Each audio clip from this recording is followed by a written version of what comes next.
That's okay though. For being so young, you're very, very smart. That's fantastic. Yeah. So keep up the good work, man, and stay flat, okay? Okay, I'm a flat earther.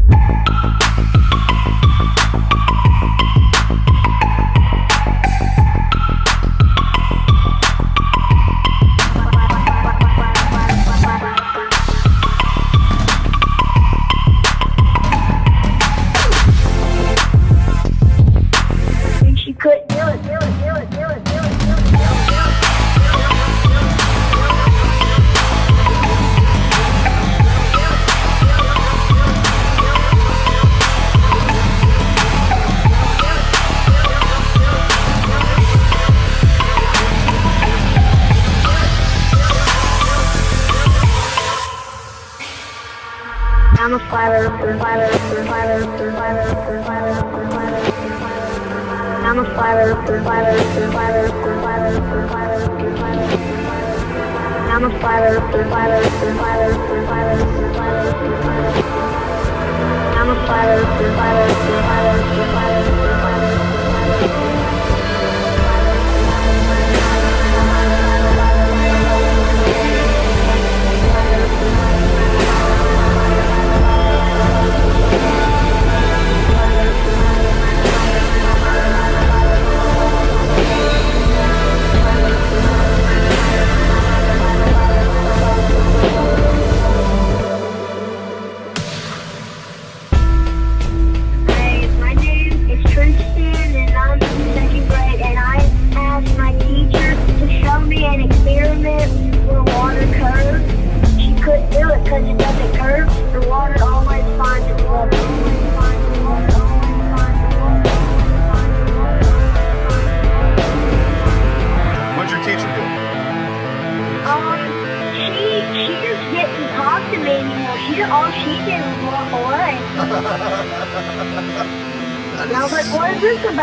That's okay though. For being so young, you're very, very smart. That's fantastic. Yeah. So keep up the good work, man, and stay flat, okay? Okay, I'm a flat earther.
For sound bites. This is awesome.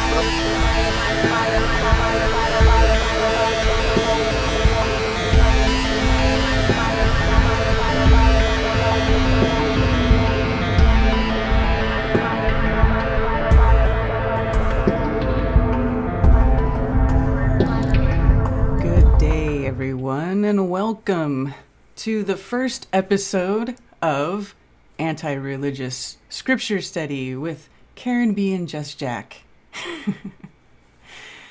Hey Jack, how you doing? I am well. Shabbat shalom, All right, which awesome. uh, which means completion, peace on the day of rest. Completion, peace on the day of rest. The whole phrase together means that? Shabbat shalom? Uh, yeah, Shabbat is when you're rested because everything's done, Mm-hmm. it's taken care of, and Shabbat is the day of rest. So, Awesome. So, what we are doing here is we are going to have an objective study of Scripture and what it says. This is something that Jack did for himself already a while ago, and and gave me the idea to do this because I've talked to Jack quite a bit because he is my neighbor, and we our families spend a lot of time together. So I thought this is a great thing to do because I'm not religious. I don't consider myself a Christian. I don't follow any organized religion. However, I do think that there is a lot of knowledge to be gained by reading what is in this book. And I think it's important to read it for ourselves and to understand the meanings of these words and what it really means, what it's really saying objectively, and without the filter of your local preacher or the guy at the church, the guy that, he's not looking at it from from a place of truth, because we already know that we've been lied to so much, and religion has been used as a tool of control, as we all know, for so long. So I think it's important to break that down. What do you say, Jack? yeah, so I tell people that I grew up religious and I've always had a love of the scriptures, but there was a period where I went completely the opposite, where I basically sold my soul, so to speak, where I was living under the guise of the evil of this world. And when I came back, I sold out and I said, I'm going to follow you as best I can. And eventually that led to the point where the Creator showed me that religion is not following Him. Religion is actually a suppression. It's a control mechanism that keeps us away from who He is, who we are, and what His Word says. And the thing that, inspired me to start studying Scripture for myself is the first thing that the Creator revealed to me is He said, how are you going to do what I want you to do if you don't know who I am? And my first thought is this is Satan or the enemy, like trying to stop me from believing. But in reality, the Creator was showing me that religion has nothing to do with Him, and that they took His name out of the Scriptures 6,829 times in the Old Testament alone, and that began my journey. So whenever you're ready, just let me know and I'll read my disclaimer. I think you should go ahead and do the disclaimer right now. Okay. Let's do it. First, my statement to the religious. If you believe that it's wrong to study the Scripture outside of your religion or denomination, if you believe your leaders of religion or church fathers are incapable of having inherited anti-scriptural traditions of men, then this stream is not for you. If you think that you got a good beat on things and you can't learn anything, you know what it is, don't watch this.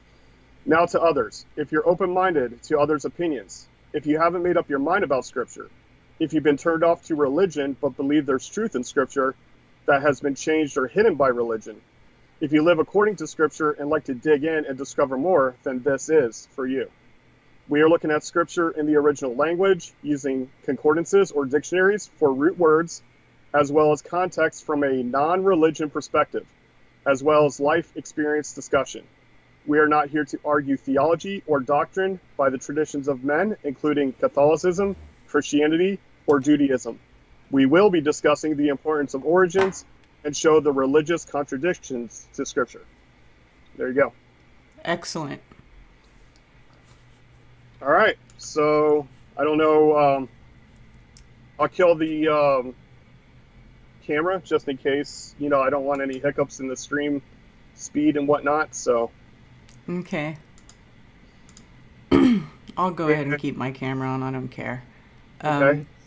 But so for as far as initial reading, like starting out reading, which version should we read, or should we explain what versions we have here? Yeah, that would be great. Maybe we should start by saying, first of all, what we're using is this app called eSwordX, or I have it on, right? eSwordX. I downloaded it onto my Mac. I actually paid for it, and then I downloaded different versions of the Bible and then different dictionaries. So the versions that we have are available to you if you email me, because I had to convert some of the free version from eSword, which is e-sword.net, downloadable for the PC. And there's a website called BibleSupport.com where you can download different modules. And I had to convert some of those for the Mac. So if you get the Mac version and you want some of these versions, let me know. But go ahead and share your screen. And okay. I got to share my screen to you. Hold on. I'll share my. I can look at the other one. It's fine. I got my phone up. Well, I mean, if it helps, I'll share. It's fine. All right. So basically, the one that she's looking at right now is available on the Mac version from the get-go. Yes. You have to go to File, Download, or something like that, and then this is called TS 2009, which TS stands for The Scriptures. And I like this version because it doesn't hide the transliterations. And transliterations is basically writing out Hebrew words in English characters. And it's better than the English versions that translate instead of transliterate the names and titles. Like, for instance, the creator's name. If you go to Genesis chapter 2. Genesis chapter 2. Chapter 2, just the beginning? Sure. Okay. If you see those Hebrew characters that are... What? Oh, down here. Right? Okay, Jack. Those Hebrew characters are the creator's name. Jack. I'm what? Okay. Hello? Yes? Your audio Can you hear cut me? out. Yeah, okay. Sorry, your audio cut out for just a sec, but go. It's saying poor connection. Yeah, I don't know why, because like you and I discussed before we went live, everything was working fine, and then as soon as we went to go live, everything started screwing up. Okay, you're good. So, anyway, so these characters are the... Is the 4-character name of the creator, Yod-He Vav-He. I say Yehovah. Some people say Yehovah, Yahuwah. That's fine. Some people say Yahweh, and we can get into that, but that definitely is not possible because that is a adaptation of the Samaritans for Jupiter. So Yahweh is the short form of Yahweh Peter, which is Jupiter. Oh, really? Yeah, so it can't be Yahweh. It can be Yehovah or Yehovah or Yahuwah. So I don't mind any of those. Okay, so we can go back to Genesis 1. So this is the reason that I like this version for reading. Now, as far as studying goes, go ahead and pull down HSB. So this is the Hebrew Study Bible. So this actually has the Hebrew characters. And by the way, Hebrew is right to left. So that's very important because it starts on the right. So if you look at the blue in the beginning, it's on the right-hand side instead of the left. So it has the Hebrew characters, then the English translation usually used by the KJV and others, then the pronunciation of the Hebrew characters, then the dictionary number for each word. Mm-hmm. Now, what we're really going to look into here is the difference between the root words and what is actually displayed in the Hebrew. For instance, if you go down to Genesis 1:2, and you see there's 1, 2, 3, 4, 5 letters of Hebrew characters. Yep. But if you click on the number H776, and you look to the right, to the dictionary, if you'll change that to Strong's just to, simplify it. If you see how many characters are there, there's only 3 characters, not 5. So the difference is the one on the left there has 2 characters before, and those are called Hebrew prefixes. So you have to learn Hebrew prefixes, suffixes, and root words.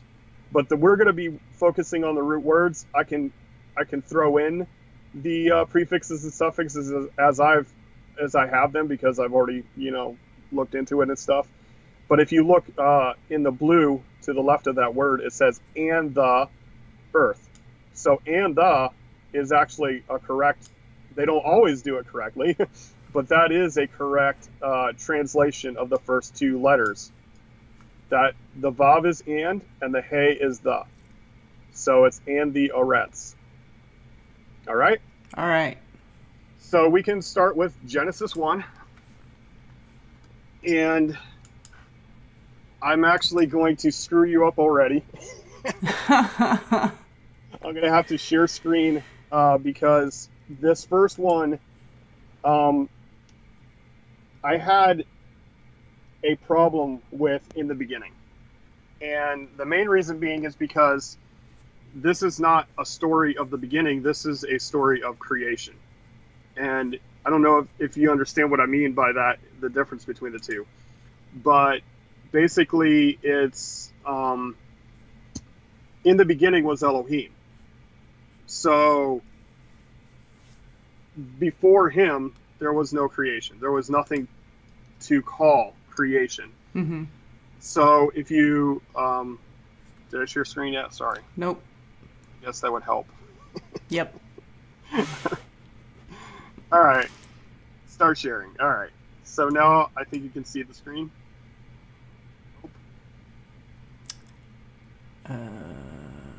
It's black. Uh-oh. Is it working on it?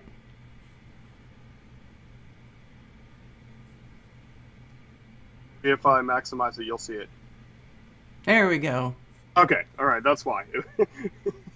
Sorry, guys. Technical difficulties. This is my first time doing it like this. All right. So, if we go to, I got HSB up here in the top left-hand corner. If you go to this first word right here, Bereshit, if you look at the first 3 letters right here, they are the exact same as these first 3 letters. So this could actually be a root word. Now I'm going to show you what they have first, which is right here, ch1-2vs3, as Reshit, meaning first. Okay? Mm-hmm. Drag it down. So the first.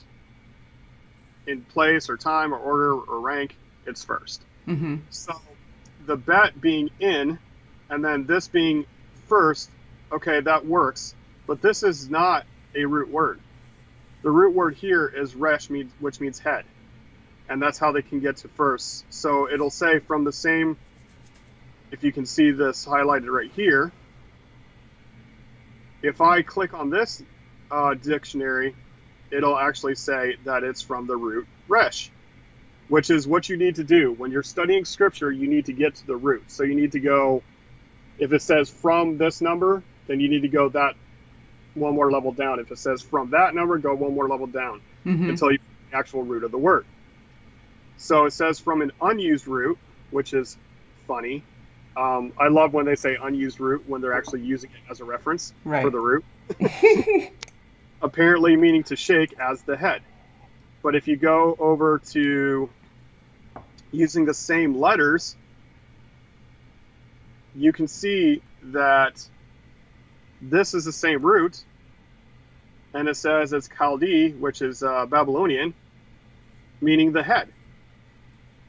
Well, if you look at this one, 7218, it's Resh, Aleph, Shin. And if you go to this one, it's Resh, Aleph, Shin. So it means the head. And then if you go to the ancient Hebrew, this is another dictionary that is available if you request it from me. This is called the Ancient Hebrew Lexicon of the Bible. I don't like the term Bible, but we won't get into that right now. All right, so resh, right here, resh shin, is the root of that word. The pictograph, this, which is obviously a man's head, is a picture of the head. The head of the tribe or chief or the family, the father, is passed from generation to generation.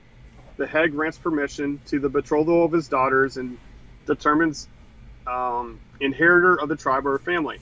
The head of the person, place, thing, or time. So if you look down here, this is that root that we were looking at. The 3-letter root right here. Resh, Aleph, Shin, which means head. Head, which is top of the body, or the top of time, supposedly. And that works, but I think that it works even better if this is a root, the first 3 letters. Whoops, sorry. By the way, because the font is right to left and left to right, it causes issues when I'm trying to select, so sorry about that. Yeah. So if this 3 letters and this 3 letters are the same definition, then I can go to this one, and you'll see that it means family of heads, that it's food for both man and livestock, and it also means to make fat, and that is the true meaning of the word creation. So like if you go down here for bet resh aleph, is what we're looking at here, it means to fill or to fatten. So creation is about filling the earth. Okay, so if you use that root word, and then down here, if you look at my notes, this is just Jack's view. In fact, I call it in Jack's eyes. That's what I call my version. So I use these two as the example. Let's see if I can change the font size here so you can see it. So if you go over here to the dictionary, I'm going to go over to Strong's. Come on, load. And of course it's going to buffer because everybody's watching. And then I'm going to type in this number right here. This one we already have, that resh aleph. But this one is going to be 7896. Now what these numbers are, H stands for Hebrew, and 7896 is like in a dictionary. This is the 7,896th word translated by Strong's using the Hebrew alphabet in order. Okay, so this Shin, Yod, Tav is the same as these 3 characters right here, Shin, Yod, Tav. And that means to place. Right? Mm-hmm. So if I go to the ancient Hebrew for this root, they will say to sit or buttocks. Okay? Uh-huh. So the Tav is the last letter of the alphabet, and the Shin is used for two or to split, which this is actually 2 ends, or the buttocks, right? Mm-hmm. But it also means to set into place, to establish, for a foundation, right? Mm-hmm.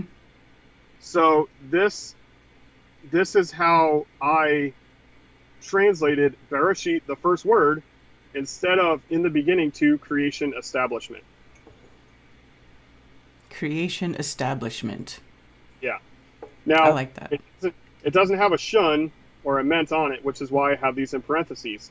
And people also need to know this, that when they're reading King James or any other version, if you see words in parentheses or brackets, most of the time it's the translator that added words into their translation.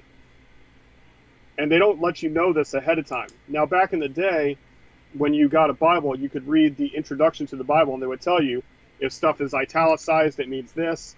If it's bracketed, it means this. If it's parentheses, it means this. And they don't even tell you that, and to know that if there's text that looks different within the context of the translation, it's usually because they have their own interpretation or context added into the scripture. Okay? So if you want to I guess we could go back to your screen and we could read the first verse, and then I'll just read my version after the scriptures version.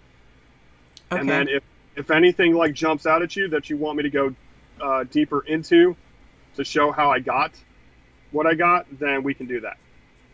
Okay. Do you just want to? I'll just start reading, and then what you stop me whenever. Yeah, we can do one verse at a time, or we could do a few verses at a time. However you want to do it, whatever makes you. Well, okay. Well, let's do a few. Okay. So, all right. So the creation of the world, the first verse, Genesis 1, verse 1. Oh, let me jump in there. Sorry, I'm already jumping in, but yeah, it's okay. The part where it says the creation of the world at the top, that title was added later. It wasn't in the original text. Okay. Right? It's just Did it have a title? It did not. It just said blah. It just started. It just said creation establishment. Exactly. All right. In the beginning, Elohim created the heavens and the earth. And the earth came to be formless and empty, and darkness was on the face of the deep, and the spirit of Elohim was moving on the face of the waters. Okay, so let me jump in here already. So spirit, people need to know, it is this word ruach, which means I translate it as the moving unseen existences. And what I mean by that is it's translated in Hebrew into English as spirit, wind, breath, or acting in character, okay? And it is the action of the word translated as heavens. And the word translated as heavens, shamayim, actually is translated by me as the unseen existences. Number one, it's plural, which they actually did a good job in the scriptures version where it says heavens with an S. Mm-hmm. And earth is the physical realm. The eretz is the tangible plane. So the heavens would be like anything from air, frequency, vibration, magnetism, electricity. All these things are in what's called heavens, shemayim. Now, yeah, okay. Yes. So the way that I explain it to people in my, I have little notes in the bottom of my translation. The Shemayim has been translated as the heavens or in the sky. How far down does it go? And what I mean by that is if I ask people where the sky is, everybody points up. Right. But the sky is just air, which goes all the way down to the physical plane, to the ground. Right. And I say, consider Shemayim as spaces or the unseen existence all around. The Eretz as the surface or the seen, tangible existence. And Elohim is also plural. That's why it ends in im. And I say that... Elohim. This is something that I like to point out because plural of the gods in ordinary sense, but specifically used in the plural, thus especially with the article of the supreme God, occasionally applied by way of deference to magistrates, sometimes as superlative, angels exceeding God or gods, goddess. Yes. So this is where it becomes problematic, is when they saw it plural, they invented this term called majestic plural. In other words, he's so big, we have to pluralize him. Okay? Right. But in reality, there's nothing that alludes to that fact that, there's nothing in the scriptures that says he's called plural because he's so big, right? Mm-hmm.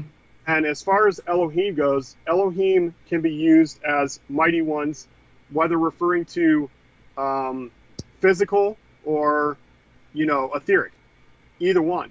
Mm-hmm. So in the term of, for instance, Elohim was used to talk about the judges after Joshua. They're called the Elohim.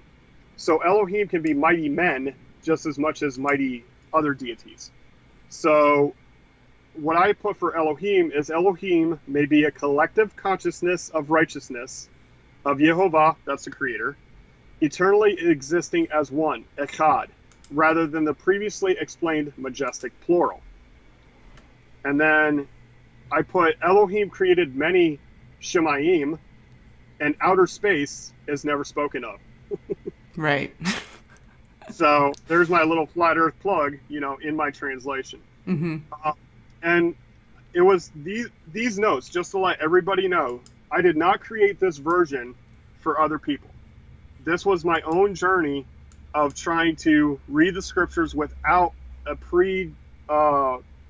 pre-understanding of my religious upbringing, which is why it took me over a year to translate just the first chapter. Because whenever I came to a word, like when I came to the word heavens, I would just automatically wrote down heavens, and I'm like, wait, how do I know it means heavens? But then when I see the root word, Shem is used as all different types of forms of unseen existence. Like the Shin Mem is used for name, like literally name. It's used for there, in that place. It's used for to the west over there, and it's also used to describe someone's characteristic. So that's his Shem, that's his characteristic, such things like this. So they're describing all these unseen existences. So I just clearly put, okay, unseen existences, because everywhere where the Shem root fits an unseen existence is what it's describing. So that's why I call it the unseen existences. And that's why I say everything that is involved in what we don't see, and I don't believe in bouncing, spinning, orbiting balls on the macro or the micro.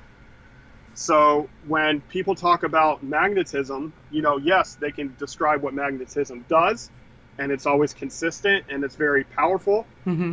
What actually it is, nobody really knows, right? It's just a force that exists in our unseen existence. Right.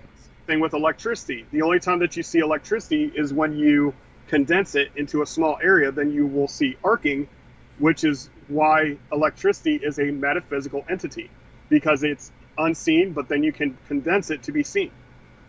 It's the same thing with air. If you condense air, what does it turn into? A fluid state, right? Right.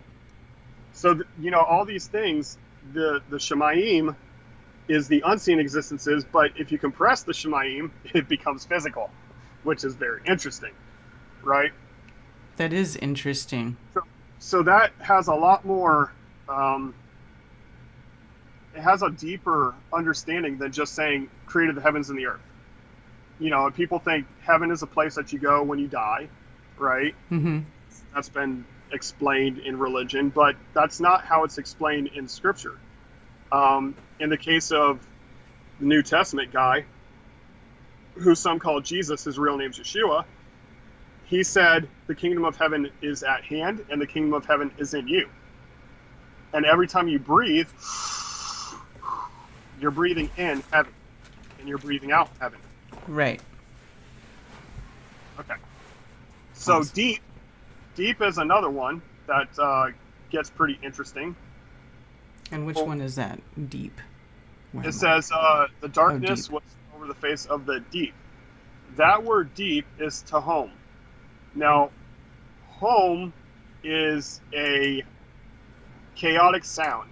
So like when it talks about, and we're going to get to there later, but when it talks about the beasts of the field, they call them beasts because it literally translates as the growlers, or the chaotic sound makers, because they don't speak with, voices that we understand. They do growling and grunting and screeching and stuff like that. Mm-hmm.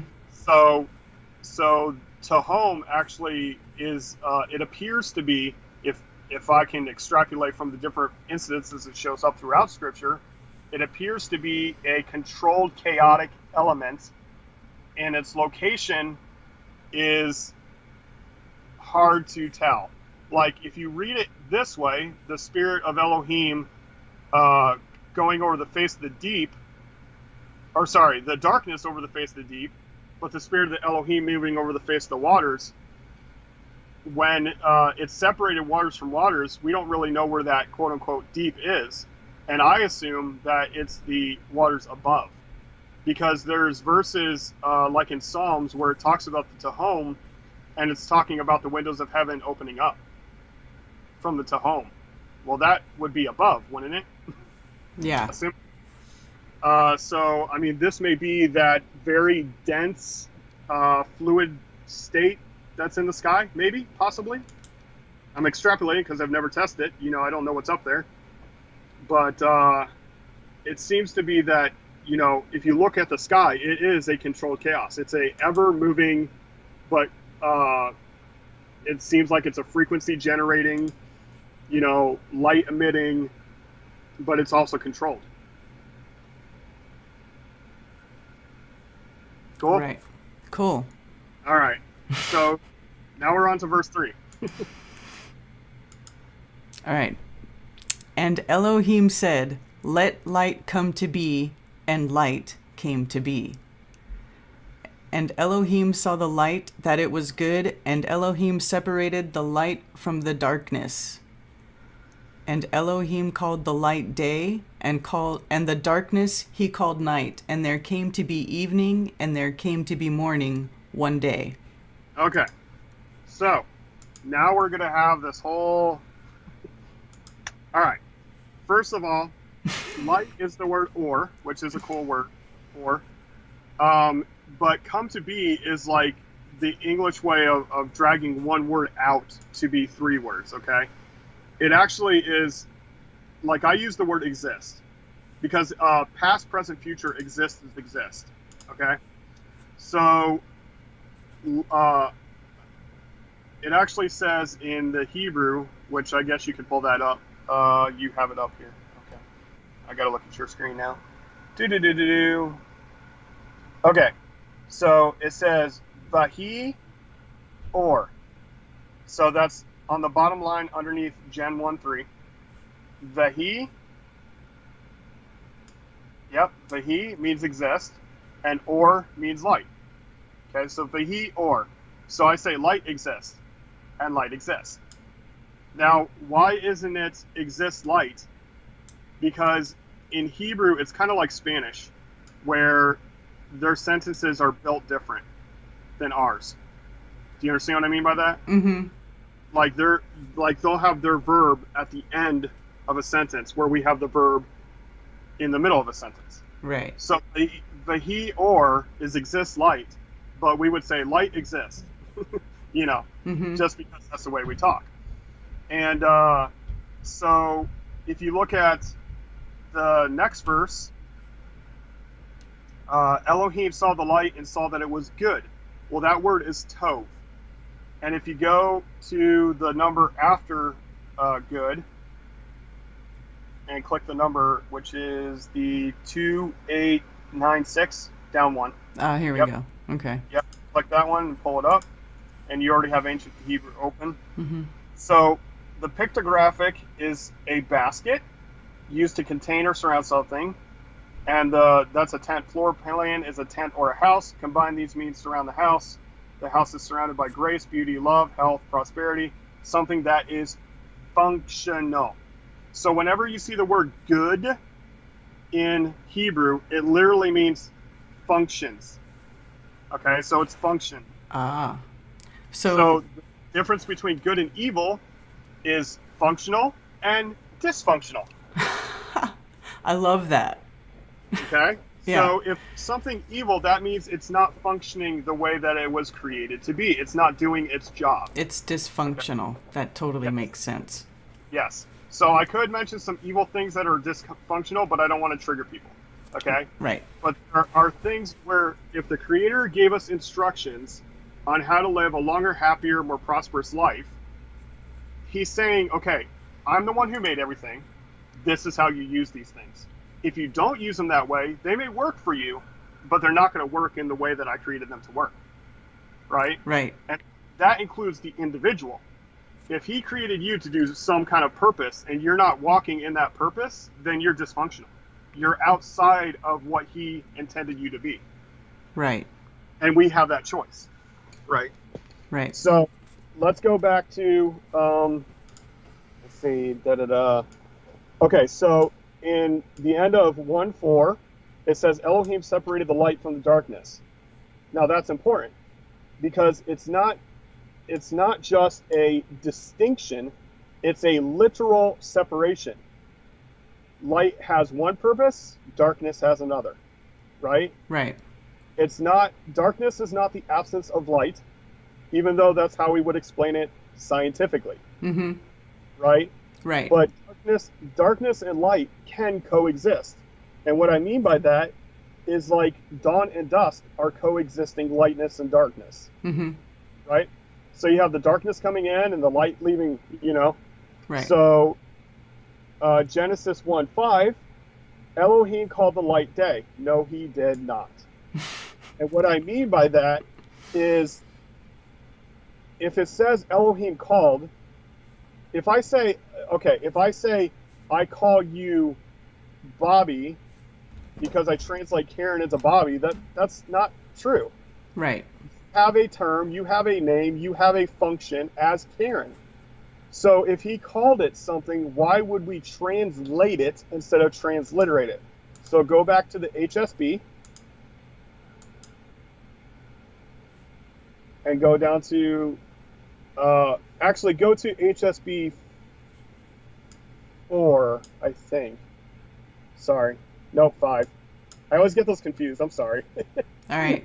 Okay. This way that it's a little more condensed where it doesn't have all the numbers, right? Okay. So if you look down there, where were we at? Verse 5. Yes. Mm-hmm. So if you see the blue where it says called and God, the light, where it says day, if you look to the left of day, you'll see the English. That's what he called the light. Yom. Yom. So the light part of what we call day, and we're going to get into that day thing because me and you have had this conversation before. The light part is called Yom. And then if you go down below where it says the darkness he called night, Mm-hmm. it's not night, it's Lila. Okay? Mm-hmm. So the light he calls Yom and the darkness he calls Lila. Now, Karen, I know you already know the answer, but give me the answer that you gave me the first time. What is a day in English? A day in English is a whole day, 24 hours. Correct. What is daytime? If I say the daytime and the nighttime, what is daytime? When the sun's out. Right. The light part of the day. So that's where English confuses us, right? Mm-hmm. They use the same term day to mean the daylight hours or 24-hour period, which confuses us when we read scriptures. When it says Yom, it is specifically the light. Because he called the light Yom. And the Right. darkness he called Lila. All right, now, where it says morning, morning is not a good translation. It is, let's see, I'm changing translations on my screen to look it up, sorry. So you can go ahead and click the number. Okay, so go back to HSB and click the number for morning. Okay, now I gotta find it. If it says Waters in the oh. midst. Oh, here we go. The light. Where it says morning. Morning, morning. It is, oh my gosh, where's the number? Be separated. 1242. It's towards the end. It says there was evening and there was morning. Oh, here we go. Okay. Sorry. That's It's so hard to read. This is part of the confusion, though, because look, I'm sitting here trying to read left to right and right to left at the same time, and it's That's correct. extremely That's correct. difficult. So I mean, let me just clarify it for you one more time, right? Mm-hmm. So if you have the English, if you look to the left, that's the number for the definition. Okay. All right. English, and then to the left is the definition. Correct. Because it starts on the right with Hebrew, Mm-hmm. then translation, then transliteration or the sound of, then the number. Okay. All right. So go Did we? Yeah, okay, so you got pulled up on the right there. So breaking open of the ground with the plow pulled by oxen. Well, what the hell does that have to do with morning? Well, because breaking is the breaking of daylight. If you look down below where it says morning, it says breaking of daylight. Okay? Okay. Now, if you go to the Strongs instead of ancient Hebrew, they have properly dawn as the break of day, generally morning. Now click the 1239 because it's from that root. What's the root? Bakar, Right? Which is what? to plow. A primitive root, properly to plow or break forth. Yeah, you get it? So it changes it. When we think of morning, we think, this is the daylight hours. No, it's not. It's actually the breaking forth of light. So this is the obvious light. This is the sun all the way in, not just any time that's light.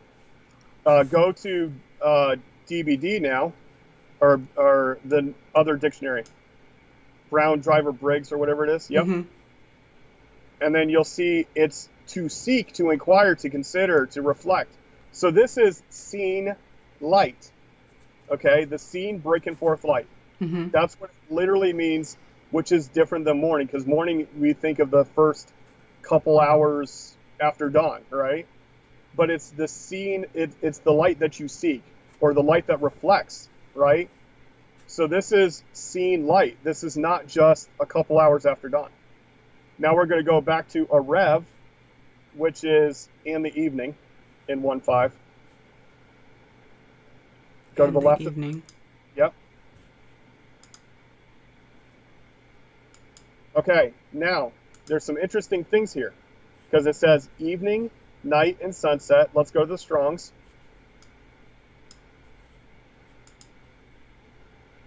Dusk. From what?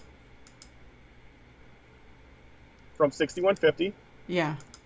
Yep. From, okay, here we go, the next one. From Arab, covering with texture, to grow dusky at sundown, so toward the evening. So that would be specifically daytime turning into nighttime, right? Yes, but I say it goes both ways. This is what we would call twilight. Mm-hmm. Okay? Mm-hmm. And if you click rather identical with, click on that one, because this is what you have to do to study. You got to go deep into the Mm-hmm. it comes from this word, which comes from this word, which comes from this word. Mm-hmm. It's to intermingle, to mix. Okay?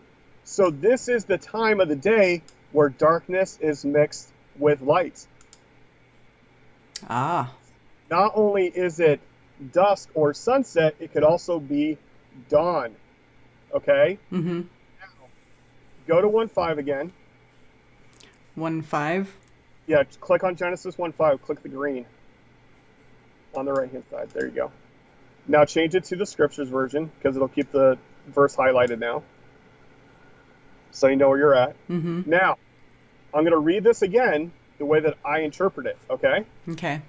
And Elohim called the light Yom, and the darkness he called Lila, and there came to be twilight, mingling of darkness and light, and there came to be the seen light one day. Now that changes it because there's this whole thing that was started by the Jews that a day starts at sunset because of this verse. But in reality, if it's twilight and seen light, that is the light part of the day. It's the mingling, which is dawn and dusk, Mm-hmm. and the light in between. The breaking forth, seen, reflective light. So that changes it, because if he called the light Yom, and he called the dark night, and he separated them, why would he just push them back together and call them a day again? It's not true. Right. What happened was the Creator, when he created things and he called light into existence, all the work that Elohim did was during the light hours. He didn't do any work during the darkness when he separated the two. Okay? Okay. Because day means what? Yom means what? Daylight. Right, Daytime. because it says he called the light yom. So 1 yom is 1 light period. Now, see, you're never going to see this in English. You have to dig deep to see what these words actually mean, what the root of them are. And it changes the perspective so clearly. Mm-hmm. Now, I had translated this verse, and I was still doing the sunset beginning of the day just because that's what I believed it to be. And then a friend of mine, you know, who studies scripture like I do, he's like, why do you believe the day starts at sunset? And I'm like, oh, you son of a bitch.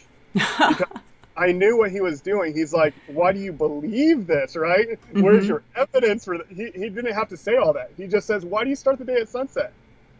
And so what I did is I went through and we're not going to do this right now because it would take forever, but I went through the entirety of scriptures, looked up day, night, evening, morning, tomorrow, yesterday, all the words that refer to day times. And what I found is in so many incidences, it's impossible for a day to begin at sunset. Impossible. It's only daylight hours where Yom refers to. So, and that's not all the cases. Some of the cases you might be able to argue, this could be sunset, but there's many cases where it's impossible that Yom is literally the light part of the day. Okay, we can go to 1:6 now. All right. I told you that those couple of verses right there like changed a lot of stuff for me, so I had to go into it. Well, yeah, and also too, here's the other thing. Here, where this is one thing that really got me interested in wanting to read this like this way, is because here, where it says, "And the Spirit of God moved upon the face of the deep," and then you go and you look what spirit means. Wind, resemblance, breath, Yep. Exhalation, figuratively, life. Yep. To me, that's the ether. Like when I read that, I was like, Exactly. wow, that they talk about the ether. That's the ether. Exactly. And anger, the reason that anger is there is because when you get pissed off, what happens? You start breathing heavier. Right. You start trying to take in and push out more spirit. Yeah. You know? Yeah. And Air, then- anger, blast, and then- breath, and then they courage, mind, And then they get spirit. into religious belief right here. Unsubstantially, by extension, a region of the sky. Okay, Right. well, if it's unsubstained, then why are you mentioning it? Or yeah, substantiality. Yeah. Yeah. All right. So now, this is going to be important later. This Shemayim and Ruach, right? Ruach is the unseen existence in action, right? Mm-hmm. And if you think about that, it makes sense to you, yeah? Yeah. Because Ruach, I mean, if air is there, it's not wind until what? Until something happens, it moves until something acts upon Whether it. it's by pressure mediation or Pressure electricity mediation, or- temperature, hot, Yeah. cold, all that stuff. So as soon as it becomes action, it becomes Ruach. Shemayim is the I would say Shemayim is the ether, and Ruach is when the ether gets activated.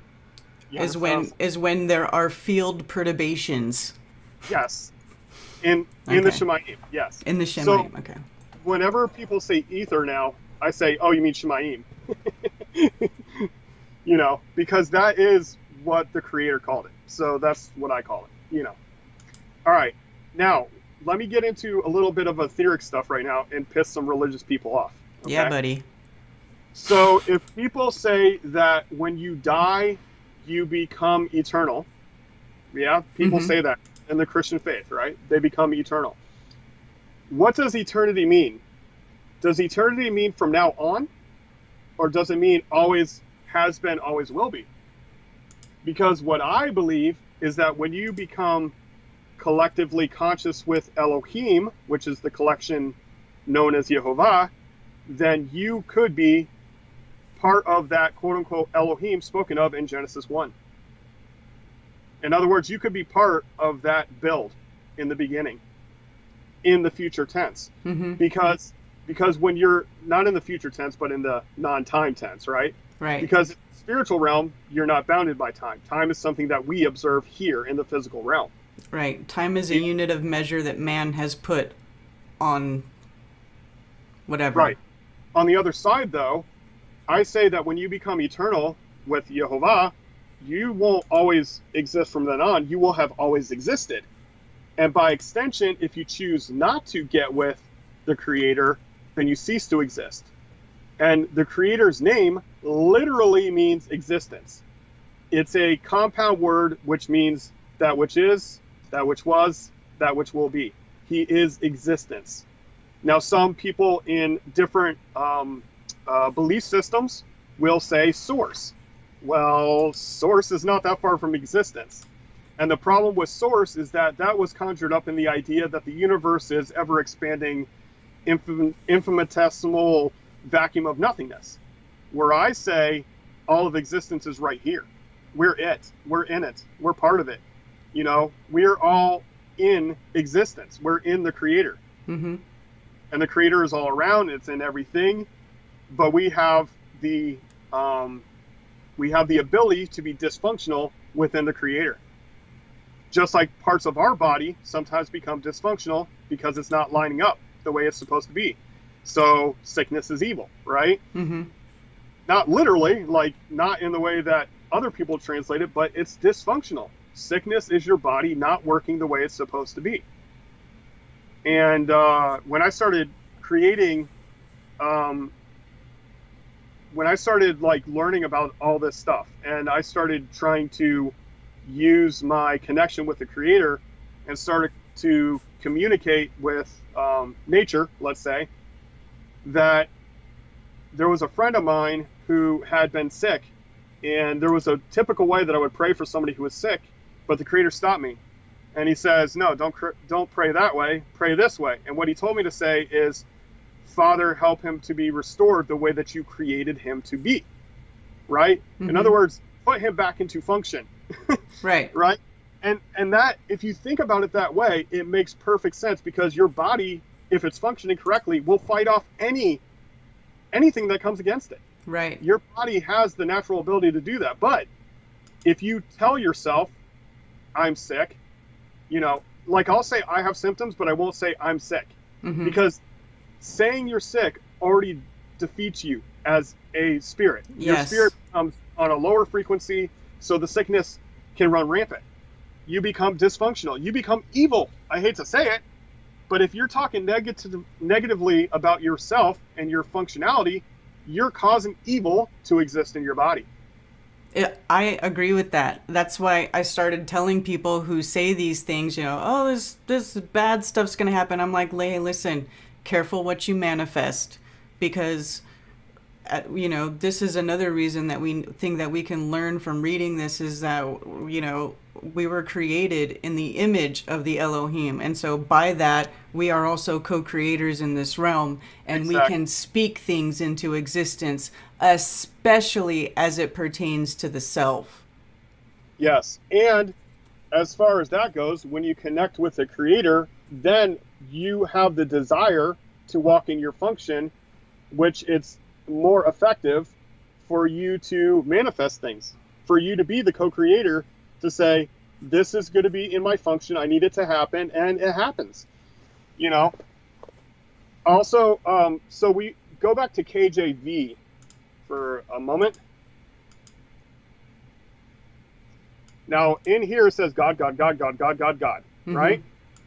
So what I'm going to do is, over there where it says Strong's, instead of H7307, change that to 1408.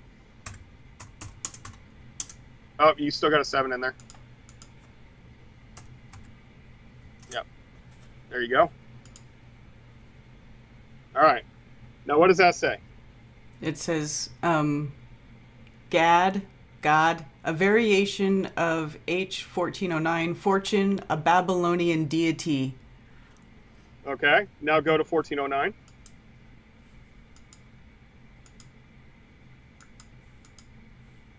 And what is the phonetic? God. Yep. in the sense of distributing a fortune or troop. Mm-hmm. I don't like that troop definition at all, but we're not going to get into that. I don't understand the troop part. That's weird. So they say, like, you know, if you collect money, that's fortune. Well, troop is allegedly a collection of people. Mm-hmm. Okay. You can go ahead and look at the root of that. Good. Good. To crowd, to To gather. crowd upon. That is attack, invade, overcome. Right. So if you keep going down this rabbit hole, you'll see this is about wealth and greed. Right? Mm-hmm. What does it say on our money? In God what- we trust. Yes. So the Catholics, when they were choosing what to call the name of their deity, they chose God, which is the prosperity deity of Babylon. So that's why I don't use God. Yeah.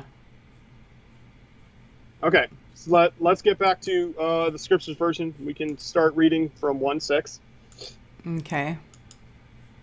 That's why I prefer the Scriptures version. And if you look up King James Version with the Strong's number and you click on where, actually, let's do that. Let's go to KJV plus, All right. just to prove I'm not just making stuff up. Right. Okay, Let's do it. Click the number right after God. Elohim. Elohim, there you go, right there. Boom, done. Plural. Why do we change it to God? Right? Why can't we just transliterate it? Right? If the title is already existing as Elohim, why can't we just write it out in English as Elohim? Yeah, why do they have to change it from Elohim to God? Exactly. And do the same thing with his name. Okay? Mhm. Let's go to, I know we're going to jump around a little bit, but we'll go back to 1:6 when we get there. Go back to Genesis 2. Okay. Not 1:2, the chapter 2. Oh, Sorry. Genesis 1, 2. Okay. Use the Bible. Hold on. thingy. Hold on. There you go. All right. Now, where it says Lord, capital Lord, like in verse 4, Here. it's like that number. Yehovah. There it is. And what does his mean? What does his name mean? Existence. Self-existent or eternal. Hello. I'm not making stuff up. This is the stuff that I found out because I decided, okay, I'm not going to trust my pastor to tell me the truth anymore. The more stuff that I found out about Scripture, I shared it with my pastor, and he says, oh yeah, I know all about that. I'm like, what? You knew that they took out his name 6,828 times and replaced it with the Lord? You knew this? Why wouldn't you share this with the assembly? And I also was learning about the what they call the Feast of the Lord in the King James Version, Mhm. the set-apart times of the Creator. And I was talking to him about this, and he says, oh, yeah, I know all about it. I'm like, okay, can I do a teaching? Because I was being trained as a pastor. I was literally a week away from being a pastor when the Creator called me out and says, you're doing it wrong, okay? A week away. And my first sermon, I asked him if I could teach about the truth about Christmas and Easter. And he says, well, Jack, the congregation doesn't accept that message well, so we don't teach it. And I was screaming in my head, what the hell is the purpose of the pastor if not to teach the truth? Right. And the fact of the matter is their purpose is to keep the religion going. And some may say, well, he has to answer to higher ups, but this was a non-denominational church. He had no one above him. But yet he still kept the status quo of Christianity and kept his 501c3, which is a religious tax exemption, Mm-hmm. because he refuses to teach against Christmas and Easter. Now, Christmas and Easter are important to know about because if you believe that Christmas and Easter are stories to tell about your Messiah, Jesus, Yeshua, then you're badly mistaken because it was adopted by the Catholic Church when Christmas was the time that they would sacrifice children to the sun god on December 25th, the winter solstice, to bring the sun back to life. And Easter is the bare-breasted sex goddess who gave birth to the sun god, who came into a Euphrates River on Easter sunrise morning, right? This is the vernal equinox first sunrise. And she came to the Euphrates River in a giant egg and turn a bird into an egg-laying rabbit to show her divinity. And she's all about fertility, which is why you dye eggs in the blood of, so you impregnate virgins on Easter, and then a year later, when they're 3 or 4 months old, you would drain the blood into a basin and dye eggs. So if that's what you want to believe, if you want to stay with religion and all this freaking adopted child sacrifice orgy bullcrap, feel free, but I'll have no part in it anymore. Right? Exactly. All right, so go back to the scriptures 1:5. Okay. Go ahead. Say what you're saying. All right. Scriptures. Oops, I got to go back now. Or where are we at? 1:5 or 1:6? Yeah, don't worry about it. Say what you were going to say about finding about Christmas and Easter. Oh, that's why Easter is not always on the same day, because it's got nothing to do with, you know, this with Jesus coming back from the dead or his resurrection, because if it did, it would always be on the same day. It makes no sense to have it the first Sunday after the first full moon, after, you know, it's all based on the sky clock and some ritual. It's got nothing to do with. Well, it's the first Sunday after the vernal equinox at That's sunrise. right. The first Sunday after the equinox. That's what it is. Yes. Okay. 1:6. Go ahead, read. Okay, 1:6. And Elohim said, "Let an expanse come to be in the midst of the waters, and let it separate the waters from the waters. And Elohim made the expanse, and separated the waters which were under the expanse from the waters which were above the expanse, and it came to be so.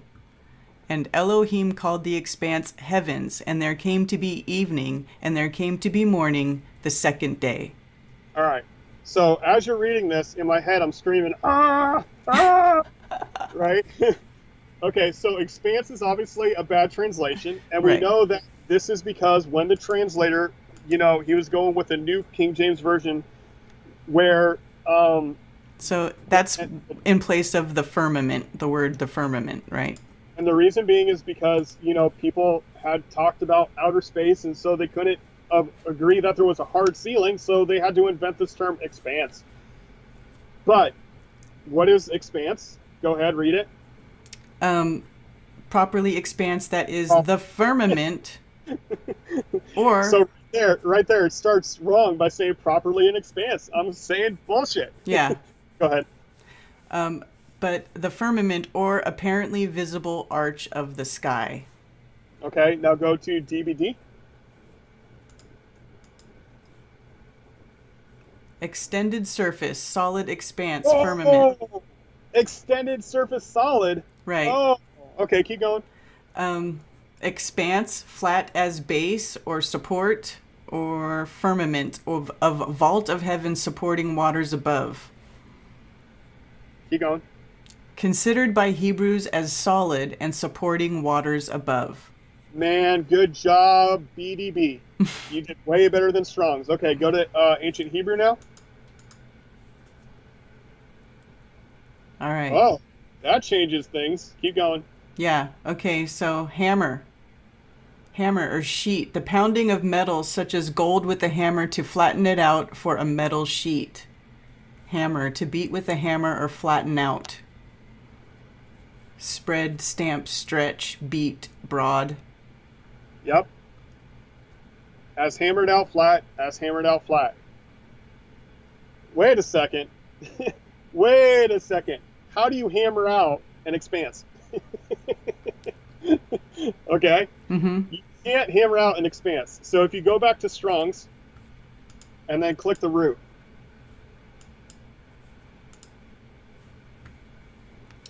A primitive root, to pound the earth as a sign of passion, by analogy to expand by hammering, by implication to overlay with thin sheets of metal, beat, make broad, spread abroad, stamp, stretch. Right.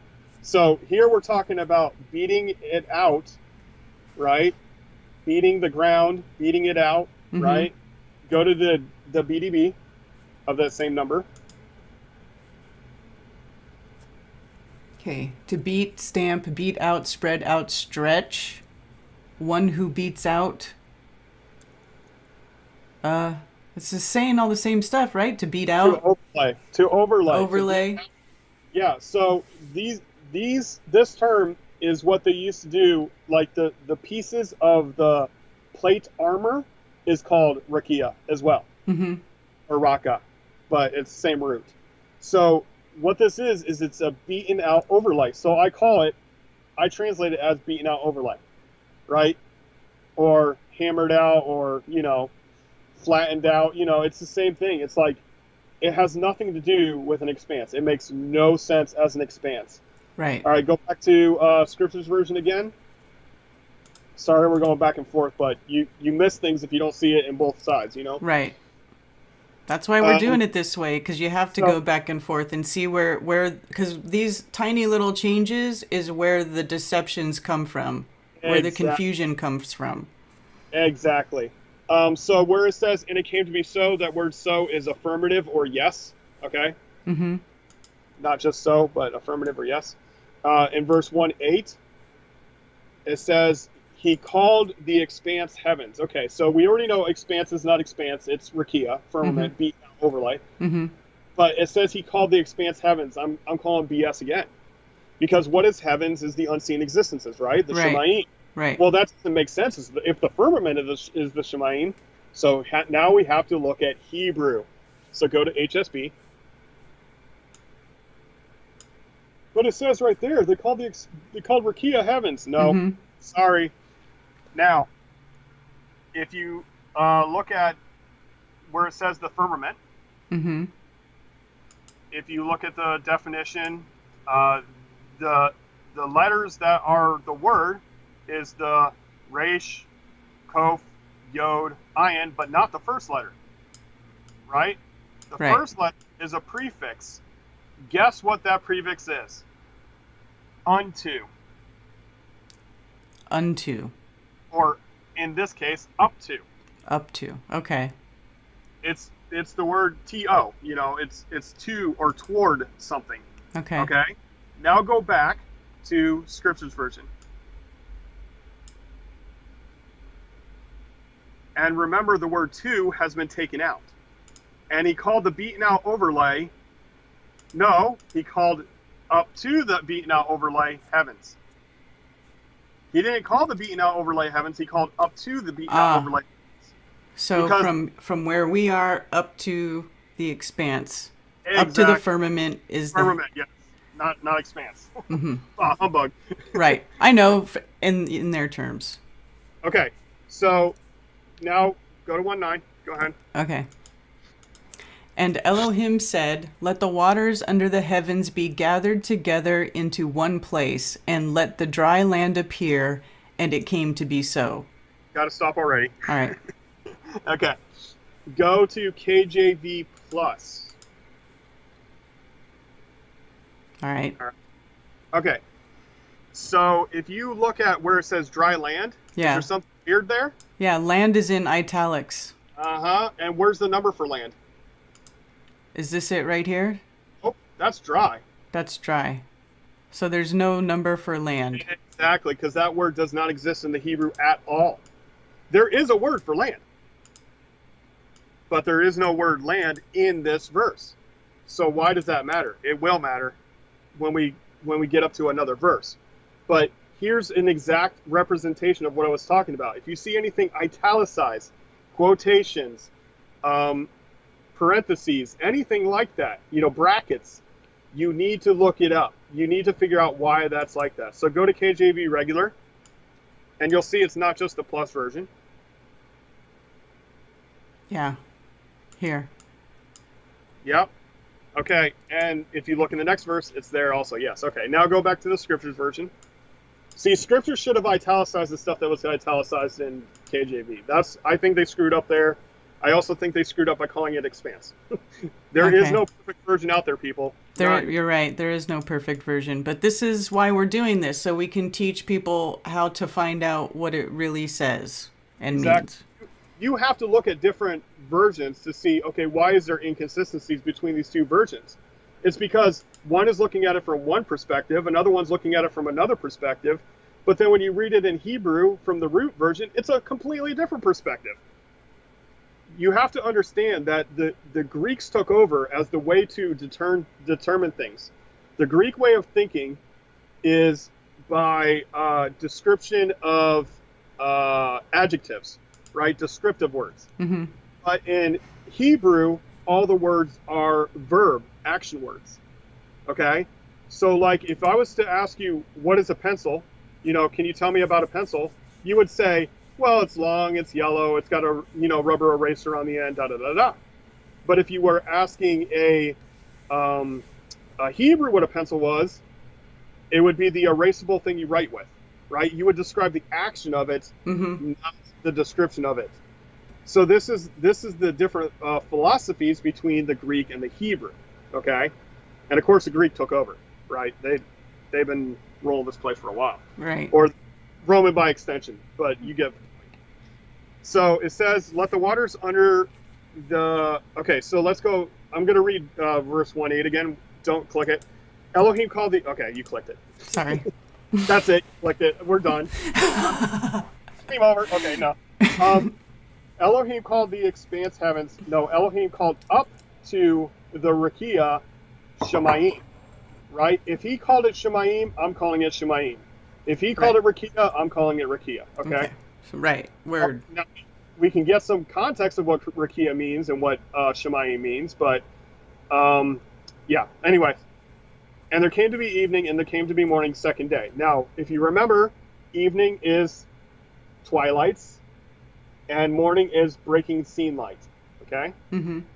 So let's say, and there came to be the mingled with darkness, and there came to be the scene light, second day. All right? So we just want to keep reiterating that so people get a different context than evening and morning. Okay? Go ahead. You can read now. All right. Okay. Did I read 1:9 yet? And Elohim said, "Let the waters under the heavens be gathered together in one place, and let the dry land appear." And it became to be so. Okay, so remember to read it without land. So now it's let the dry appear. Let the dry appear. Okay, so there was no dry before this time. Do you understand? So it's like everything was a fluid. Everything was exactly a fluid. Almost just like a baby in the womb, huh? Yes. Okay, so now I'm going to get really ethereal, and this is why Bob likes talking to me about Bible stuff, okay? That's why I like talking to you about Bible stuff, because it makes way more sense. It's talking about matter in the three stages. Because first it's Shemayim, the unseen existences, and then when it's compressed, it's what? It's fluid. Right. It's liquid. Mm-hmm. Then when it's compressed, then what? Then it's a solid. Then it's a solid. Then it's a dry. Now a dry can appear. Okay? Right. So, I mean, even if you look at it when you freeze water, right? By freezing water, you're compressing it into a more solid state. Mm-hmm. Well, it's wet only because it melts on your fingers, but the ice itself is dry. Right. It's dry. The dry has appeared. Mm-hmm. So this is talking about the three matter states right here. He's saying, let the dry appear. Now he's changing the frequency of the fluid to become a solid. This is let the dry appear. Okay, continue. Okay. And Elohim called the dry land earth, and the collection of the waters he called seas, and Elohim saw that it was good. Okay, so the word called is important there, right? Mm-hmm. If you look at 1:8, it says he called up to the firmament Shemayim, but there it says heavens, right? In 1:8. Okay. See, it says called. Mm-hmm. No, he didn't call it heavens. He called it Shemayim. Okay? Mm-hmm. And he called the land what? Let's find out. I don't know. What did he call the land? Let's find out. Change it to a different version where you can find out. Okay. Which version? HSB? Pick one. HSV, KJV plus, anything that has the numbers with it, so you can look at the dictionary. Okay, this has the numbers. And he called the land earth. Right? So to the left. But it's already transliterated for you there in the gray. Yeah? Eretz. Yep. Look at the different definitions. Land, earth. Just scroll down. Just scroll down.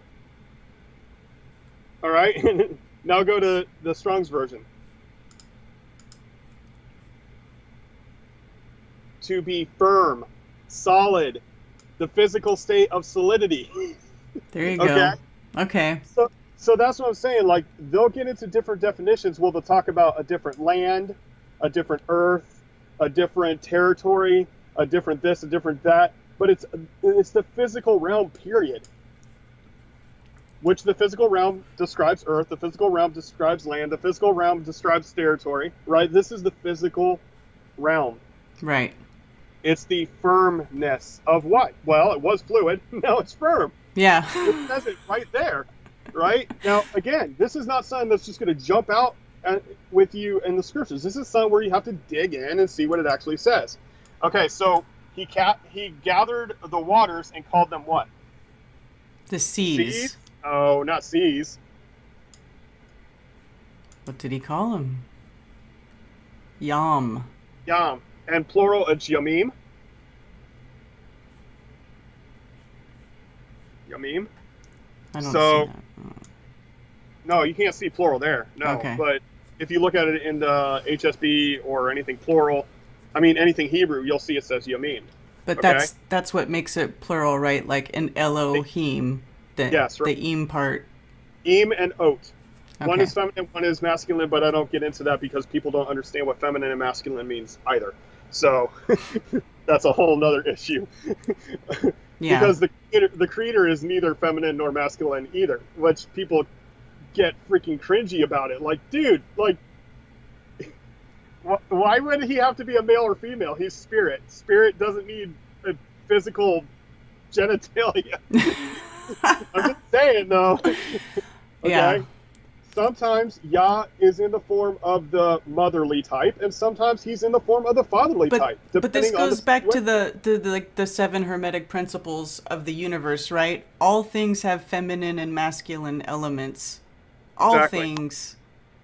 Exactly. Where does that come from? Comes from the creator, right? Which would have feminine and masculine elements. I mean, we all have X and Y chromosomes. It's just the female has more of one and the male has more of the other. You know, it's the same. You know, if we really think about, well, we're going to get into this in a future chapter. I'm not going to jump ahead. I'll stop. When it talks about Adam and Eve and stuff, it gets anyway. Yeah, let's go to the HSB, and you can see what he called the seas. And you can see what he called the seas. Yes. Yeah. So right next to it is what? Yamim. Okay, so plural, it's yamim, right? Mm-hmm. So when I translate yamim, now I just call it yamim, but to understand what yamim means, it's the mayim, the mem, okay, the letter M, mem, means water, okay? And the yod means they will, okay, as a prefix. So it's basically saying they will water. And I say, well, isn't that interesting that he says the seas will water? You know, we now have this cycle where the seas produce water and then it accumulates back and, you know, we have rain and stuff. Right. But The distillation process. Exactly. It appears that it's a prophetic statement, like they will, future tense, water. Okay? So yamim, all right, now we can go back to Scripture's version. All right, and Elohim called the dry, no land, right? Mm-hmm. Elohim called the dry Eretz, and the collections of water he called Yamim. And he saw that it was functional. It functions. It does its job. Mm-hmm. All right? Now go ahead and read 11, but now I'm going to challenge you. Everywhere where it says earth, I want you to think Eretz. All right? Okay. Do you want me to say Eretz? I want you to say Eretz. Okay. Let's cheat. Go to 110 again and change it to a different version, and then pull up the definition for earth. That way you can see Eretz on the right hand side. That way you can cheat. All right, now go back to the Strong's version. And then everywhere where it says earth, Remember to say eretz. So we're at verse 11. Am I still leave out land? You won't have to deal with that anymore. We're past that. Okay. We're on verse 11. All right. And Elohim called the dry land Eretz. And the No, he didn't say land. Get out of there. I just said, do I leave land No, out? I said we're on verse 11. We're not going to go through that verse again. Oh. Okay. But everywhere where it says earth from now on, now there's no quotation, so you have to just remember he called it Eretz, okay? Okay. And Elohim said, let the Eretz bring forth grass, the plant that yields seed, and the fruit tree that yields fruit according to its kind, whose seed is in itself on the Eretz. And it came to be so. Yes, it came to be yes. It came to be affirmative. Came to be yes. Okay, so now I'm going to read my version. And that was very good. Very good catches on the Eretz. Good job. See, this is what I want people to do. Instead of thinking ether, I would like people to say ether or shemaim. That way it's in their head. Because I think frequency, vibration, and sound have something to do with it, right? Right. So I think when he calls it Eretz, it's for a reason. He calls it shemaim, it's for a reason. So we're on verse 11. I have to pull up my notes here. All right. And they speak Elohim, they sprout the Eretz, sprout herb from seed of seed, timber fruit, do fruit, to type his. Now it's saying that the tree is a him. Okay? But yet it's bringing forth fruit, so that's a feminine thing, right? Mm-hmm. So that, I'm not going to get into it. That which seed his in his on the Eretz, and exists affirm. Elohim commanded the Eretz to produce rather than Elohim creating. Okay? He commanded the Eretz to bring forth the herb, to bring forth the seed, that brings forth the tree, that brings forth the fruit, that brings forth the seed. The earth has to be obedient for it to work. It has to be functional. Mm-hmm. Because if the earth was disobedient to the creator, and by the way, I think the earth itself, as we know it to be, it's life-bearing, ergo feminine, right? Like the earth is the producer, Mm-hmm. right? The seed is, well, that's anamorphic, isn't it? That's the earth producing the seed that fertilizes itself, right? Mm-hmm. So this whole thing right here is showing that it didn't say created the grass and created the plants. He said, Eretz, bring forth grass. And it doesn't say let. That's anglicized, right? Mm-hmm. He basically says, Ha'aretz, the Eretz, bring forth grass, and the tree that bears the seed, that bears the fruit, he's telling the earth what its job is to do. And it continuously is obedient to the creator, ergo it functions. Okay? He's programming it. He programmed the earth to do what it's supposed to do, yes. And I hate using that but that's a way that we can understand. I know. Right? I don't like saying that either because a lot of people say, oh, we live in a simulation. But I like to use those words because... Right. because it is a simulation, but it's a simulation of spirit and... Right. It's not a simulation the way we think of a simulation. We're not in a computer. Right. It's the creator's creation, but you can still think about how things came about in those terms or how things work in those. I'm just trying to draw parallels between that. Right. It would be like Yah is the computer, and we're everything inside of it are the programs that run it. Mm-hmm. Where the unseen existences, which is the functioning of the unseen existences, and the seen existence, which is a more solid state program. Yes, you can use these terms, but we're not actually in a computer. This is actually, we're emulating creation with computers. Let's put it that way. Right. Okay. Genesis 1:12. Okay.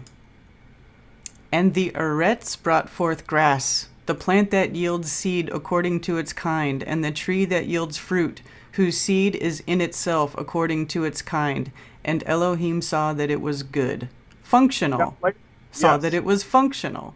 Very good. Now, when it talks about according to its kind, there's later commandments, which we'll get into someday, that says you don't mingle seeds, you don't cross-train one fruit to be a different fruit. So, like, if you ever look at a GMO apple, it does not produce seed after its own kind. Right. This is dysfunctional. This is evil. Yeah? Mm-hmm. So GMOs are disobedient to this command. It's, first of all, it's not the earth that brought it forth, it's man. Right. Second of all, it doesn't bear fruit after its own kind. Third of all, you can't plant the seed to get the tree to get the fruit. So GMOs are absolutely evil. Okay, go ahead. Verse 13. Agreed. Okay. And there came to be evening, and there came to be morning, the third day. Okay, now I want you to retranslate that one verse. Retranslate it. I'm testing you. Yes. Okay. And there came to be evening, and there came to be morning. What's evening? Evening is Lila. Layla? Lila. No. No, that's night. That's night. No, So evening would be twilight. Very good. And Okay. morning? And morning, well, I guess that would be the break of day, right? Seen light, yeah. Breaking day. Seen yeah. light, breaking day. Yep. Cool. And it's awesome. okay. The I'm third just messing day. with you. Yeah. All right. 14. I keep forgetting we have an audience. I by the know. way. That's okay.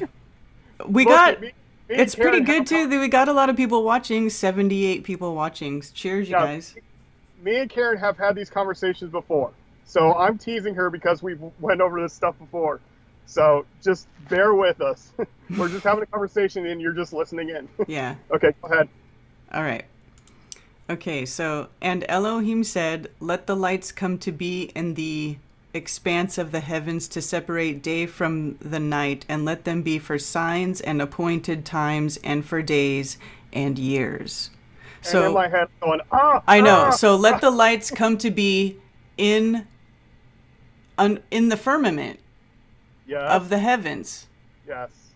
Of the Yeah, and the firmament, right? Mm-hmm. It actually does say in. What verse is that? That's 114. 14? Okay, hold on one second. I'm pulling up my version real quick. All right. In the firmament of the heaven. Yeah, it says, and by the way, and they speak, Elohim, exist from lights. Now, it doesn't say light. It doesn't say, let there be lights. Is that what it says? Let there be lights, plural? Well, okay, let me go back. I go back to TS. Tell me what that says. Let lights come to be in the expanse of the heavens. Okay, stop right there. Mm-hmm. Let lights come to be is actually exist light sources or from lights. Okay? Mm-hmm. So in English, from light is backwards. It literally is lights from. Okay? So this would be what the light comes from, the light sources. Okay? So where it says let lights come to be, it actually says exist light sources. That's all it says. Exist light sources. Okay? In the overlay, the shamayim to the separated. Okay, so this is where commas would be helpful, like when we're translating it literally. Mm-hmm. Because it says exist from light sources in overlay, comma. The shamayim to the separated between the yom and between the lila. Okay, remember day and night, yom and lila, Mm-hmm. right? To markers and to appointments and to yamim, or yom plural, right? Yoms. And to the repeats, not years, but repeats, which we have multiple repeats, not just yearly ones. Right? We have these cycles in the sky, these repeats. Mm-hmm. Oh, you're Yeah. getting in. Okay. I'm opening it up. So yeah, it goes down to duplicate, literally or figuratively. again, double, alter. Do a Now, which second word? time. This is which word? Shana. Yeah, but which word did you click on? I clicked on, I started at lights. No, wait, what did I start at? Hold on. I forget now. Yeah, you got to pay attention to where you're at, for sure. Yeah. Signs or markers? Let there be, I think I started here.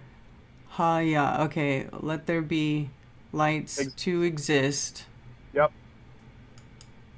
That's what I just said, exist. That's the simplest way to say it, exist. Okay. Right?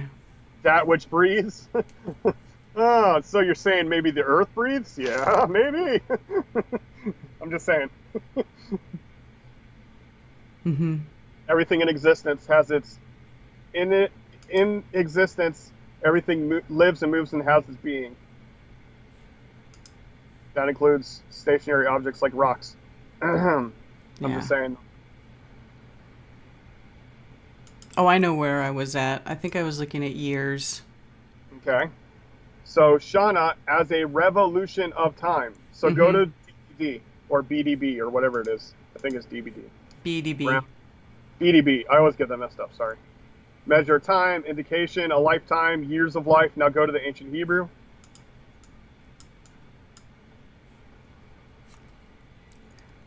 Sharp teeth. Yeah, remember I said shin means to divide. This is the letter shin written out. Okay.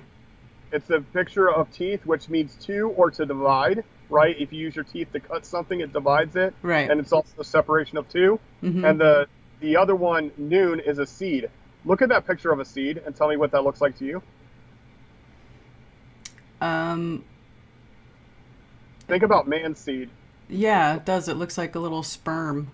Okay, so how do they know what a man's seed looked like if they didn't have, If they didn't have microscopes? Yeah, because every seed looks like that. Plant seeds, animal seeds, they all look the same. That's true. It's the seed of life. Noon means seed.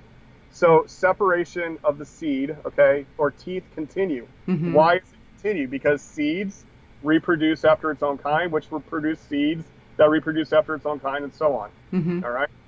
So keep going down. Piercing, rest. All right. Change and repeat. Okay, go back up. Up. Right there. Change and repeat. Shana. That's the root of years. To exchange for another and to repeat of time. Okay? Mm-hmm. So this is a ongoing repeat thing, right? It's not just year. Because there's other places where it talks about the, what's the word for it? Hold on, I gotta think. Search my brain database. the mausal, okay, or the zodiac, right? It talks about the cycles of the Mazora or the mausal as the Shana. They're cycles, they're repeats. Okay, Mm-hmm. So there's lots of repeats, not just a yearly one. Yeah, there's like cycles where different quote unquote planets line up and, all these different things. So these repeats are what these lights are for. Yeah. Eclipses are repeats. Eclipses are repeats. Yeah, Mm-hmm. Absolutely. Oh, All of these cycles. Yeah. Mm-hmm. When I first came to Flat Earth and I was watching a Dubé video and he mentioned that the sky looks like a clock, I'm like, oh my gosh, like it hit me so hard because when you get into the scriptures without, religion, you see that the whole calendar that the Creator created is based on the sky clock, right? Mm-hmm. And you don't know this because we go by calendars which don't line up with the sky clock at all, ever, Yeah. So I mean, it's just like a month. A month is a lunar cycle, which is 29.538 days. Mm-hmm. A But month. they say 30 days, 31 days, and then people say, oh, well, it's actually 28 days because that's how long it takes to orbit. Well, screw orbits. Orbits is something we're programmed with. Yeah, The orbits actual don't light exist. Exactly. The actual light cycle like let's say from full moon to full moon, right, Mm-hmm. is 29.538 days. So that is a month. Sometimes it's 29 days, sometimes it's 30 days. And the way that the scriptures determines a month is at the renewing of the moon, or the first light of the moon. That's the beginning of the month. So the next morning, that would begin the month. Big old clock in the sky. Yep. Yo. Big old clock in the sky. All right, so like I said, it's not signs, seasons, days, and years. It's markers, which signs that works. Appointments, Mm-hmm. not seasons. That's another, oh, that's a huge thing. Appointments, yom, plural, yomim, Mm-hmm. and the repeats. Okay? Mm-hmm. Now, what is this? I'm trying to pull my, okay. What is this appointed times that, I love how the scriptures translated it appointed times, but KJV, it translates it as seasons. Okay? If you go, yep, seasons, there you go. And what's the word? Moed. Mm-hmm. Moed is properly what?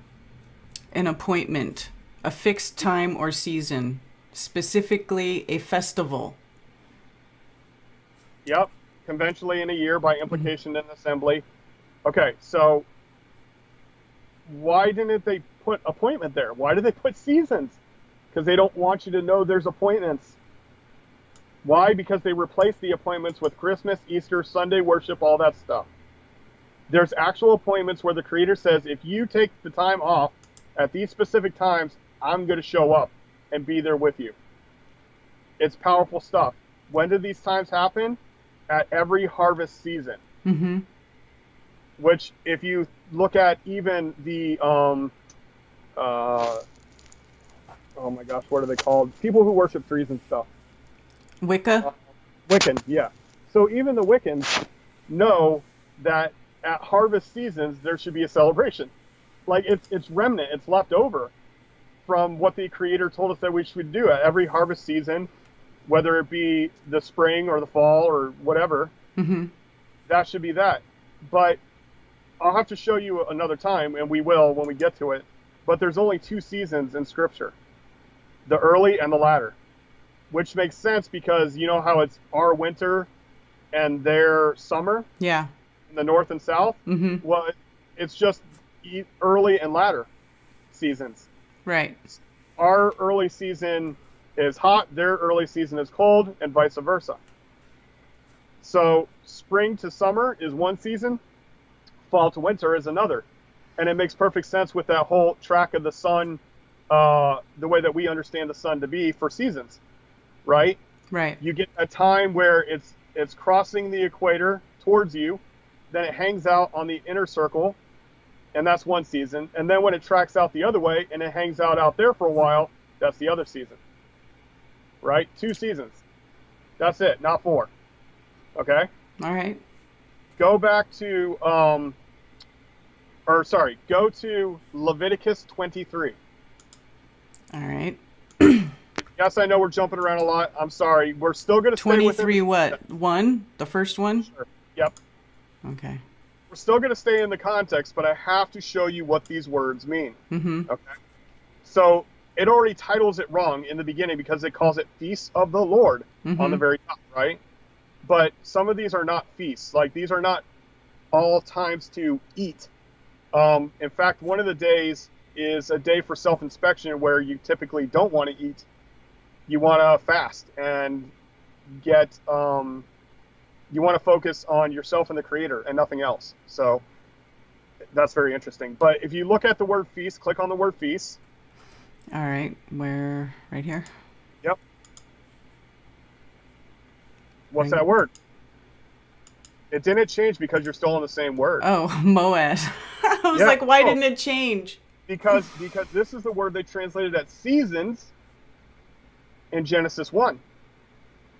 So why didn't they change it to feasts in Genesis 1? Because they don't want you to look here. They don't want you to know this is a collection of the Moedim right here. Moedim plural, Moed, right? Mm-hmm. They don't want you to know about these appointed times that the Creator has established to meet with you. The first one being the Sabbath. Okay? Mm-hmm. All right. Now go back to Genesis 1. I believe we're on 14, maybe 15 now. Yeah, so that makes sense. Just another way to separate us. Yeah, you miss the Creator's clock. You miss the Creator's appointments. You miss, I mean, look, from day and from night, you don't really have to pay attention to the sky to know day and night, right? Mm-hmm. You know when it's dark. You know when it's light. Mm-hmm.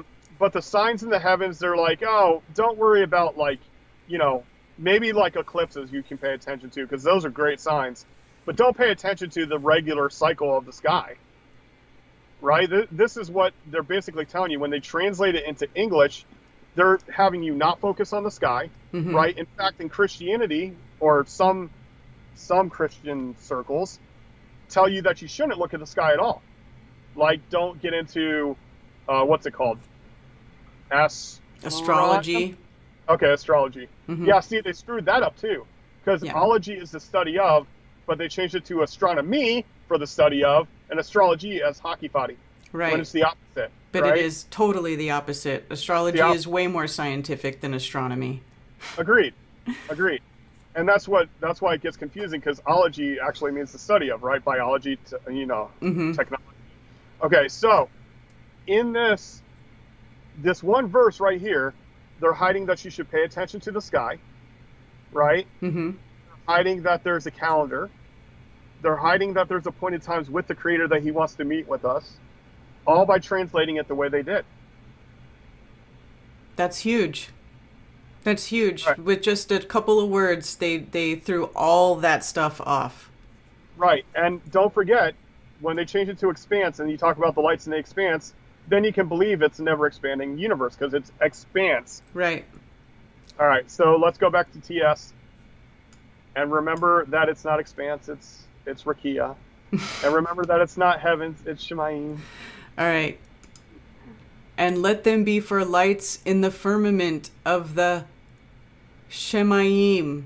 Very good. Well, okay, so to give light on the arets. Yes. And Now, it came to be. yeah. Now remember, expanse or Rakia means the beaten out overlay. Well, what's the beaten out overlay of? The heavens. Mm-hmm. It's overlaying the heavens.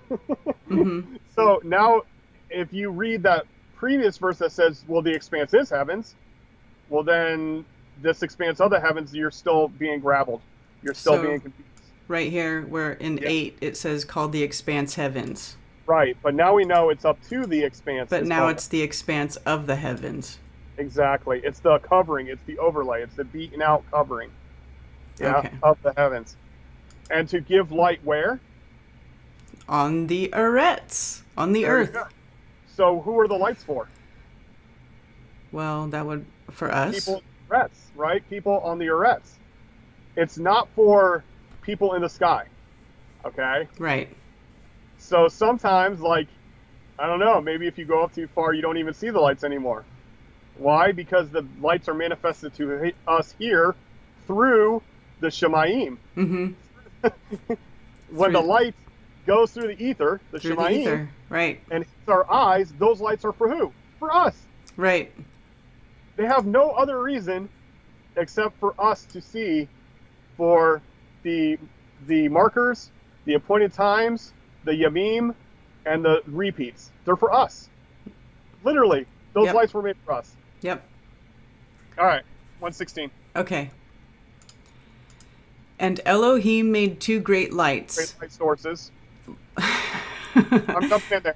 That's Two okay. light- The greater light to rule the day, and the lesser light to rule the night and the stars.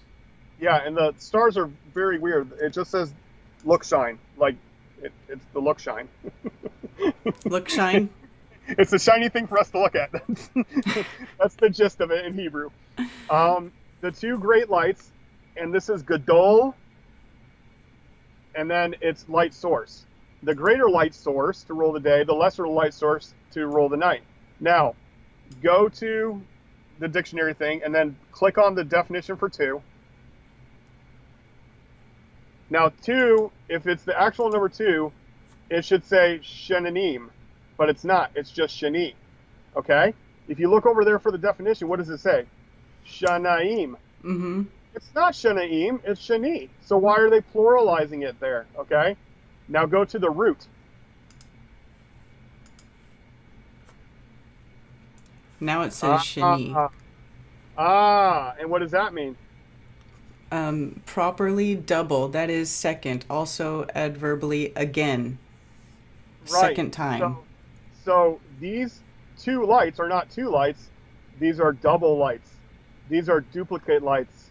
They're the same size. They're the same distance, apparently, right? Not physically, apparently. So these are doubles. These, yes, they're on different polarities, but they're the same. Mm-hmm. Okay, now look at the root of that, shani. You're going to see it's the root of shin, right? Shin is that two, divide, tooth, fold, yeah, again, okay?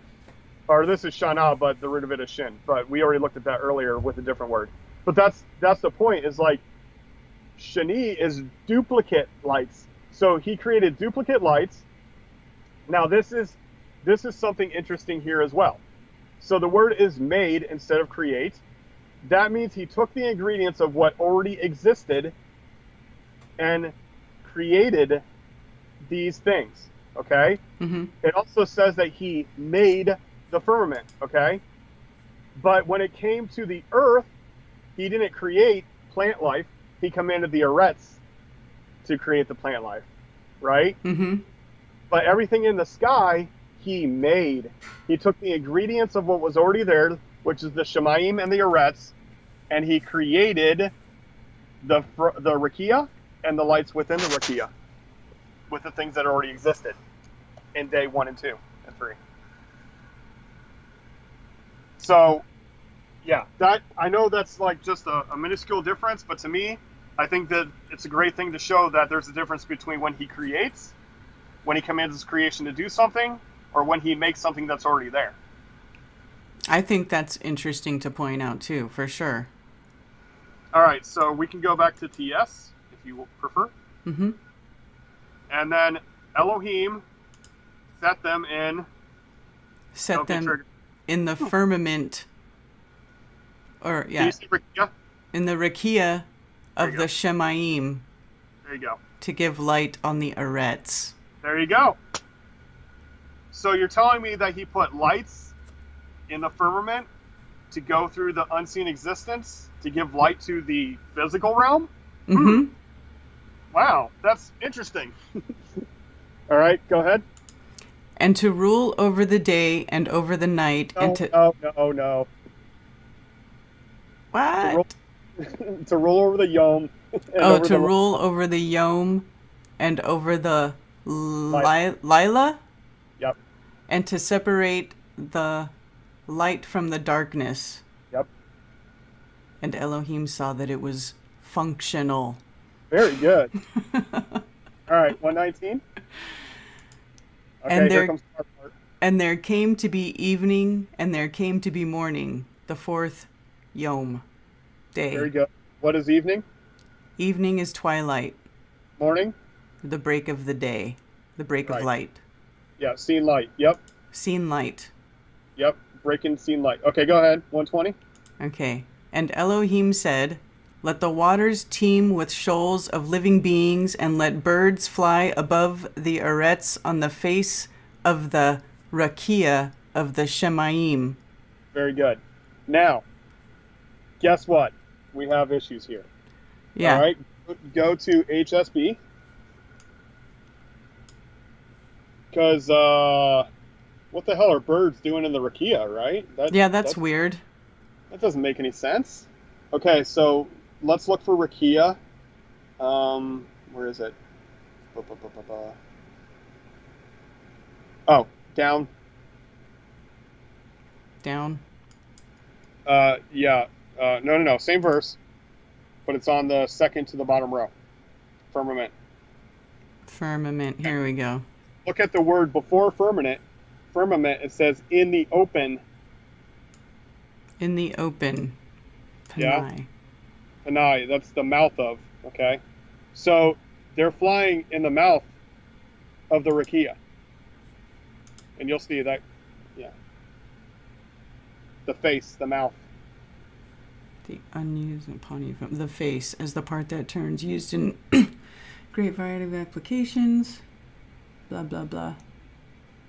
Yeah. So this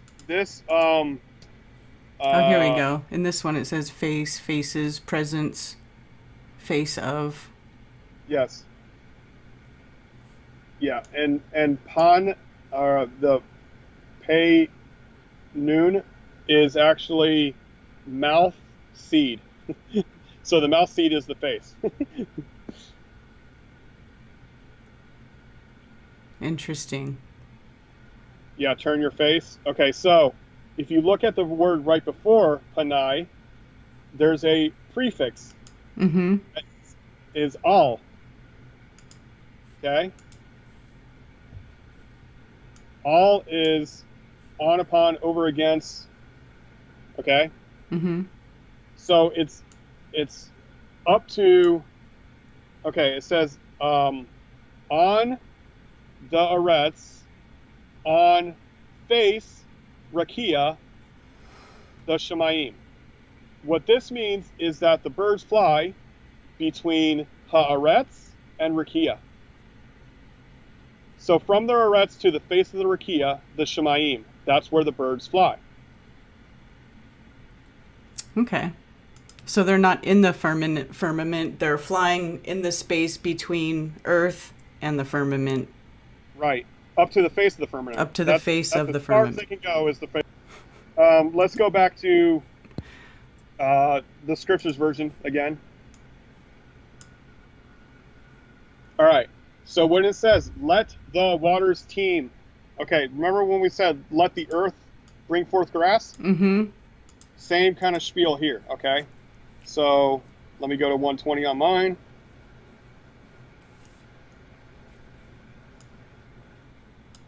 You know, I was just going to show my version and not go through it, but this is way better because, like, as I'm reading in English, there's things that'll trigger me, which will cause me to look at it and show people. Okay. Whoa. And Elohim, and speak Elohim, they swarm, they did, the Shemayim, or sorry, the Hamayim, not Shamayim, sorry, the waters, right? Hamayim, swarm, life source, living, and flyer, they flying, on the arets, on face overlay, the Shemayim. Okay, so there it kind of clarifies it a little bit more to where it's not about the birds being in the rakia, but to the rakia, right? And the thing that you also can tell from this is that the Shemayim is the producer of lives, the swarm, okay, swarming. That means that the sea life and the flyers came from the Yamim, the waters. Remember he called the collection of waters Yamim? Okay, so the Yamim produced sea life and flyers. Okay. But here's why do you see this on my screen? It says let the waters, right? So I bring up the number for waters, Ma'im, and then it says figuratively juice, or by euphemism urine, semen, piss, wasting water. Wasting. Well, all of those are waters, but you have to read the context of what it's talking about, right? So, like, if I was to spill my waters on the ground after having sex and not producing the way I'm supposed to, there's an actual story about that where a guy was supposed to help his brother's wife produce because his brother died. And it said that he spilled his waters on the ground and he was killed for it. Well, that wasn't water. Right. That was, right. So it was semen, obviously. Yeah, it has to be context, right? But water, the mem, water, is like, it's anything in the fluid state, really. Okay. Right, where it says the spirit of Elohim hovered, Rakia hovered over the fluid. Right? That was way in the beginning of it. So that was the fluid state. Remember, dry did not yet appear. Right. So all there was fluid, and that was called the arets. Why? Because the only physical, tangible thing that existed at that time was fluid until the dry appeared. And then he distinguished, when he created the dry, he called the waters yamim, and he called the dry arets. Now he's distinguishing between the liquid and the solid. Before it was distinguished of the gas and the liquid, now he's distinguishing between the liquid and the solid. And now he's saying, hey, water, what you're going to do is you're going to produce life that's in the waters and these flyers that fly.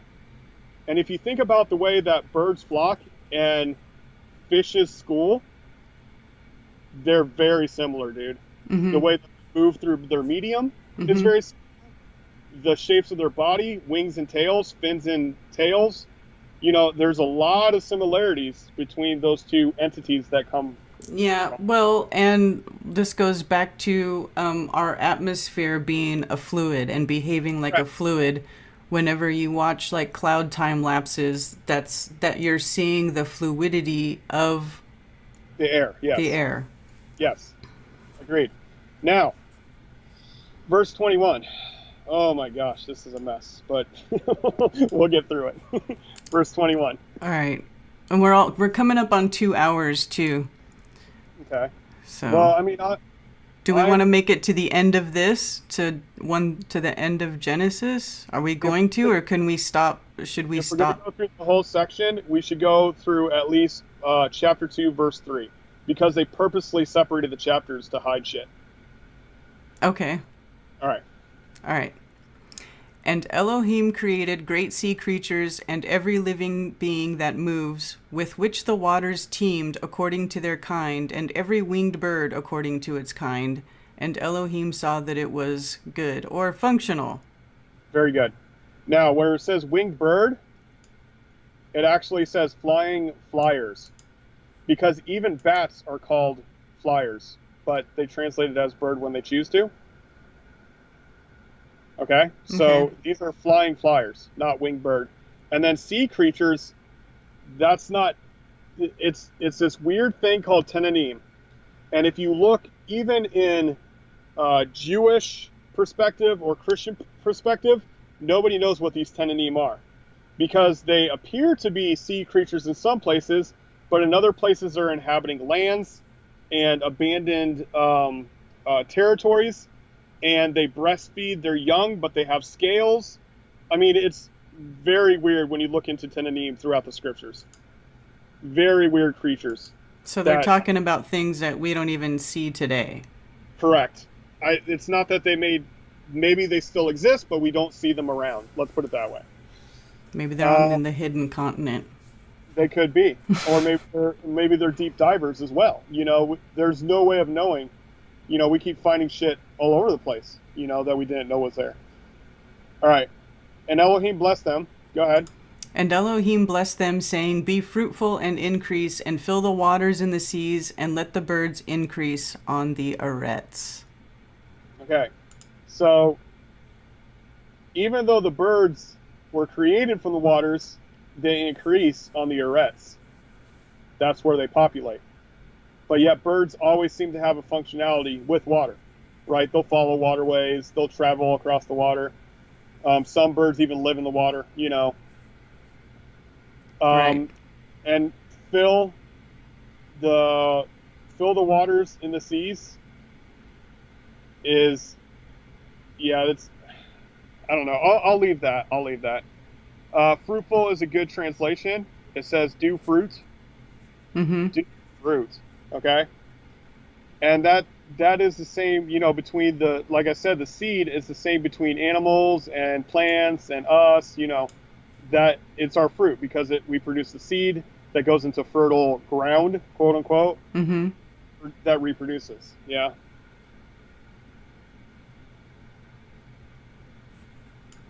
All right. And there came to be evening, and there came to be morning, the 5th day. Or the 5th yom. There came to be mingled with darkness, and there came to be broken seen light. There came. Okay. No, it's just, I need people. I have to repeat it every time so that people get an understanding. You know. 1, 2, 4. Okay, the Elohim said, and Elohim said, let the Eretz bring forth the living being according to its kind, livestock and creeping creatures and beasts of the earth according to its kind, and it came to be so. Of the Eretz, yep. All right, so let me go to my version really quick. And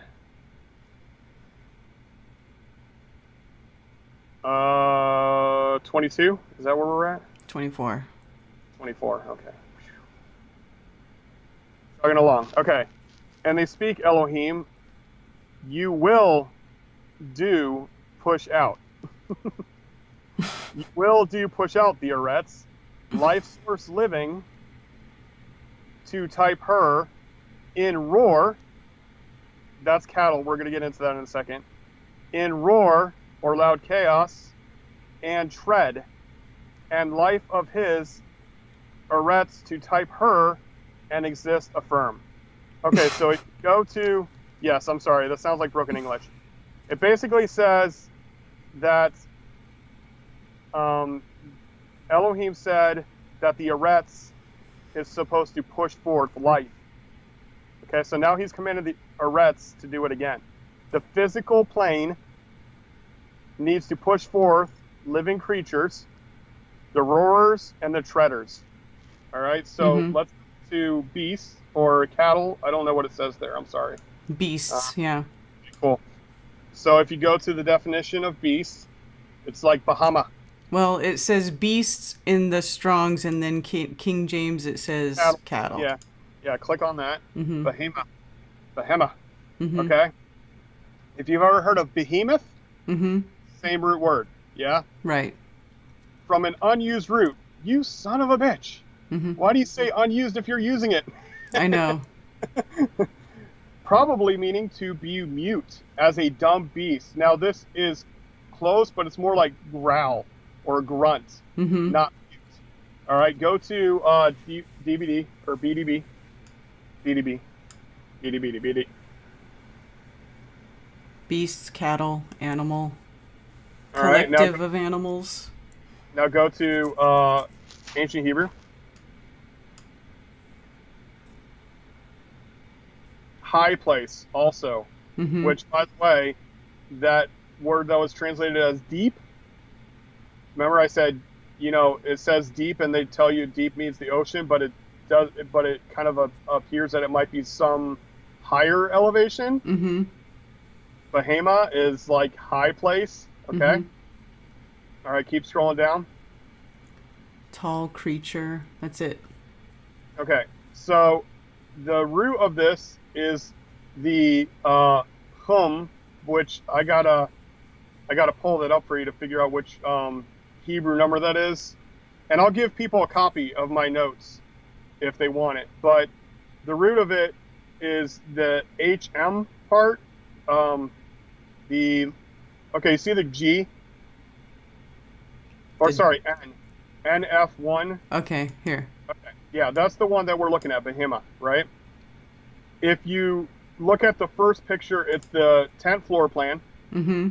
right? Then there's a little dude with his arms up. That means behold. Mm-hmm. Then there's a water symbol. That's mem. And then there's another behold there. Okay, that right there, the behold, water, behold. If you look up that root word, it's chaotic sound or chaos, or you can't distinguish the sound, right? That's why I say it's a controlled chaos of a higher elevation, because the bet also means in, the first letter, the 10th floor plan.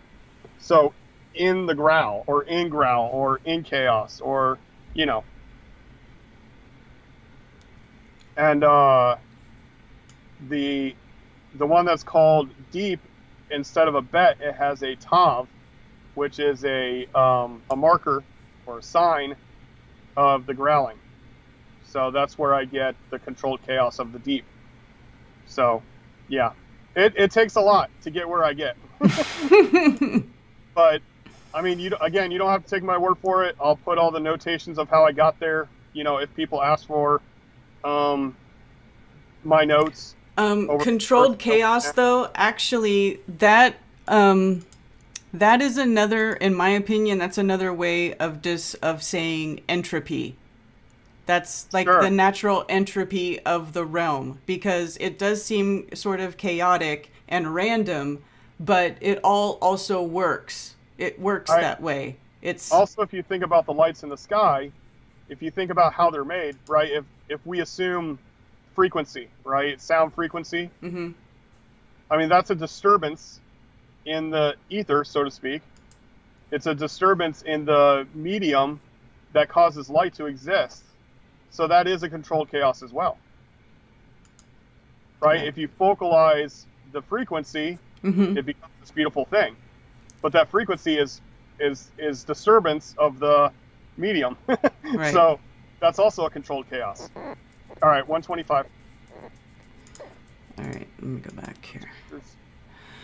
And Elohim made the beast of the eretz according to its kind, livestock according to its kind, and all that creep on the eretz according to its kind, and Elohim saw that it was functional.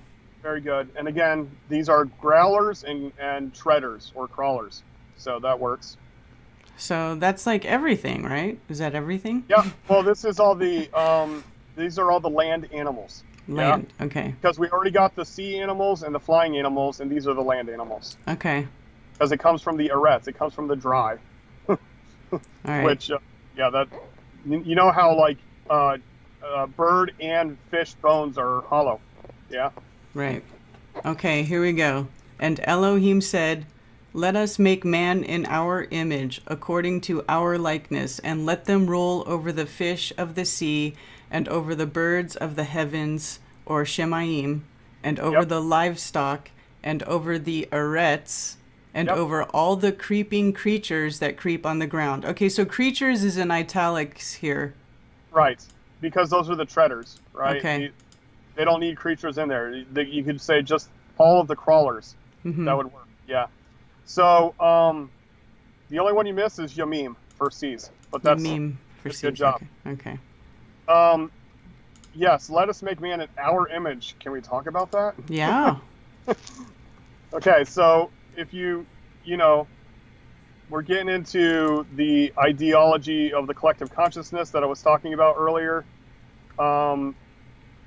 But also like in the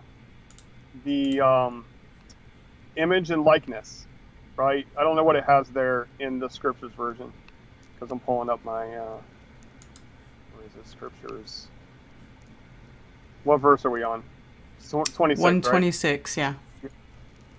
Our likeness, image. Okay, image and likeness is what they're still using here. Okay. Mm-hmm. You break down that word for image and likeness, it gets really interesting. Well, I already brought up the definition where it says image. Okay, what does it say? It says tselem, from the word root meaning shade, a phantom, that is, an illusion, a resemblance, a representative figure, or an idol. Very good. So I put in shadow hour, in the shadow of hours. Okay? Mm-hmm. So it talks about in later verses that he protects us like a bird in the shadow of its wings. So this is in shadow hour, plural. Our shadow. In our shadow. Likeness is actually like blood's hour. Like blood's hour. Like blood's hour. Like Yep. like our blood. Yep, exactly.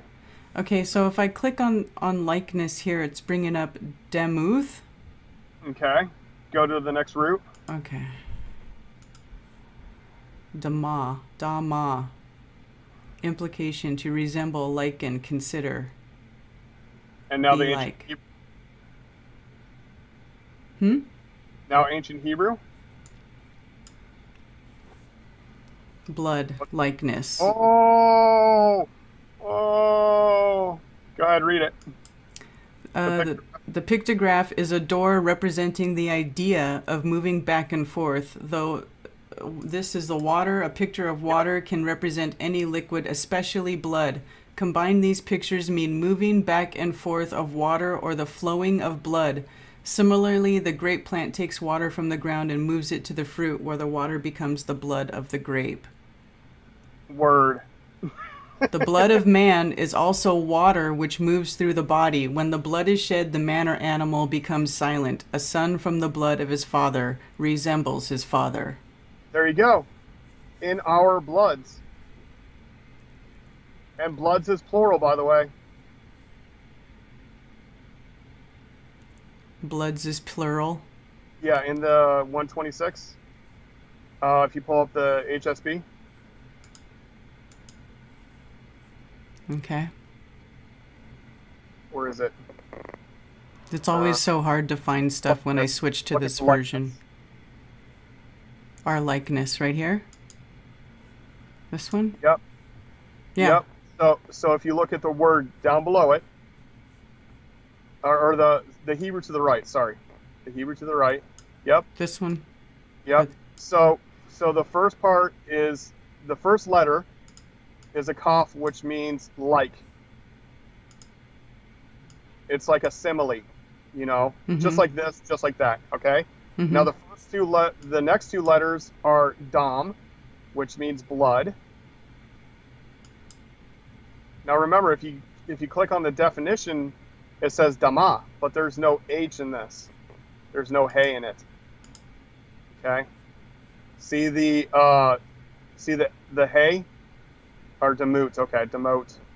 All right, so Dalet Mem is the first two letters in the dictionary over there, which is also prevalent there. So the first letter is Kaf. The next two letters are the Dalet Mem.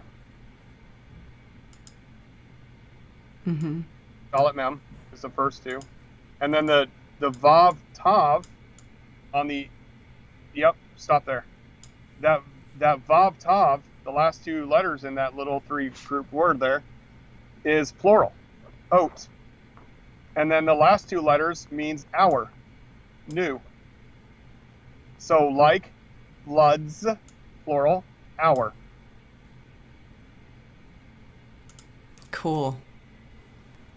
So, that means we have the fluid life source in our veins. Yeah. That is of the Creator. Yeah. Which now would explain, and that explains why the cults why there's so much blood ritual and so much of what they do involves the spilling of blood, the tainting of blood, and now this whole thing with what they're doing now, they're trying to, alter that. Exactly. Yeah. So the blood, now it's in our fluid state, right? But it used to be non-fluid. It used to be in the spiritual or the unseen existence state, right? But now that we're physical beings, which came with the curse, we'll look at that later. But its original source is from the Creator, and I have a theory that originally we had white blood, and then later we obtained red blood, because white blood does what for the body? What does white blood cells do for the body? That's healing, right? Healing. What does red blood cells do? Well, it carries oxygen through the body. So before we needed oxygen to keep our bodies alive, maybe it was just pure white or light blood. Not in the physical, but in the etheric, if you will, metaphysical. That's interesting. But I'll get to that when we get to chapter 2. We're not there yet, but go ahead, 127. All right. And Elohim created the man in his image. In the image of Elohim, he created him. Male and female, he created them. Okay, so this is good because it has the word the there. But it's actually ha-adam. Okay, so Adam, people think that means Adam is his name. Like his name is Adam, right? But this is, you can click on that. Adam. Adam, a human being or the species, mankind. Yeah, and it says from 119, so go ahead and click that. Adam, to show blood in the face that is flush or turn rosy, to be dyed, made red. Yeah. So, remember, Dalet Mem means blood. Okay, the last two letters in that three-letter word is blood. The first letter is a prefix that means I will. So it's saying I will bleed, maybe a prophetic statement. Okay, the I will bleed. Now I'm gonna jump to. Hold on one second. I gotta look it up myself. Make sure I don't steer you to the wrong place. Let's see. Genesis.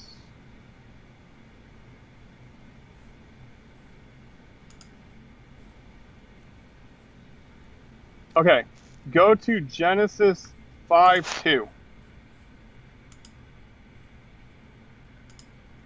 This is going to trigger people. I don't care. Mm-hmm. Go ahead and read that. Male and female, he created them, and he blessed them, and he called their name Adam in the day they were created. Okay, so the key word here is their name. Right. Their so there name. was no distinction between man and woman when they were created. Mm-hmm. Just saying, though. All right, go back to this. All right. I'm just saying, though. Okay. So 128. And Elohim blessed them, and Elohim said to them, be fruitful and increase, and fill the arets and subdue it, and rule over the fish of the sea, and over the birds of the Shemaim, and over all creeping creatures on the arets. Yeah, and C is Yamim. C is Yamim, okay. Yep. I don't have that one in my head yet. Okay. Yamim. Yam is C, and Eem is plural. Yamim. Yamim. All right. Okay. And okay, and they bless. Okay. Bless is actually the root of bless is knee. So you bring yourself low onto your knee. Okay, so that's how Elohim blesses us, or how he blesses anything, is he brings himself low. That means he interacts, right? He interacts with that lower frequency to bless them. Yeah? Because it actually means he kneels. Yeah, it's good stuff. Fruit you do, and many you do, and fill you do. Action to the arets. And underfoot of her, you do sheet. Okay, that's dominion, sheet. Of the fish of the Yam, and of the flyer, the Shemaim, and in all the living, the treader on the arets. Okay, so this dominion is actually a sheeting, which sheeting is more of a covering than a ruling, right? Mm-hmm. It's more of a interactive protection. I think that this is talking about, and by the way, we're going to get into this in the next verse, but this is not talking about killing animals. This is talking about interacting with them with protection.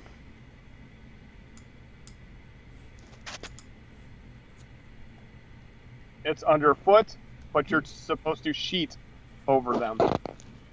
Okay. Go ahead. All right. 129.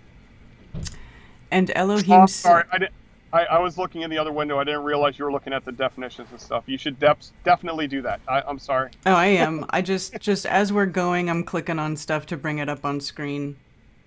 Yeah, subdue it is underfoot, and then rule over is actually sheet, where it says sheet or dominion. Dominion, right here. No, I guess that's the underfoot. Oh my gosh, it's hard to go back and forth. Subdue. I know, it's so hard, I know. Whenever I switch over to this HSB version, then I'm like, what? Where am I? Oh, they only put one definition down there. Oh, I see what they did now. There's 2 Hebrew words and only 1 definition. Oh, really? 128. I gotta check this. This might be a typo. I found a typo the other day too. 128. I gotta expand my screen here.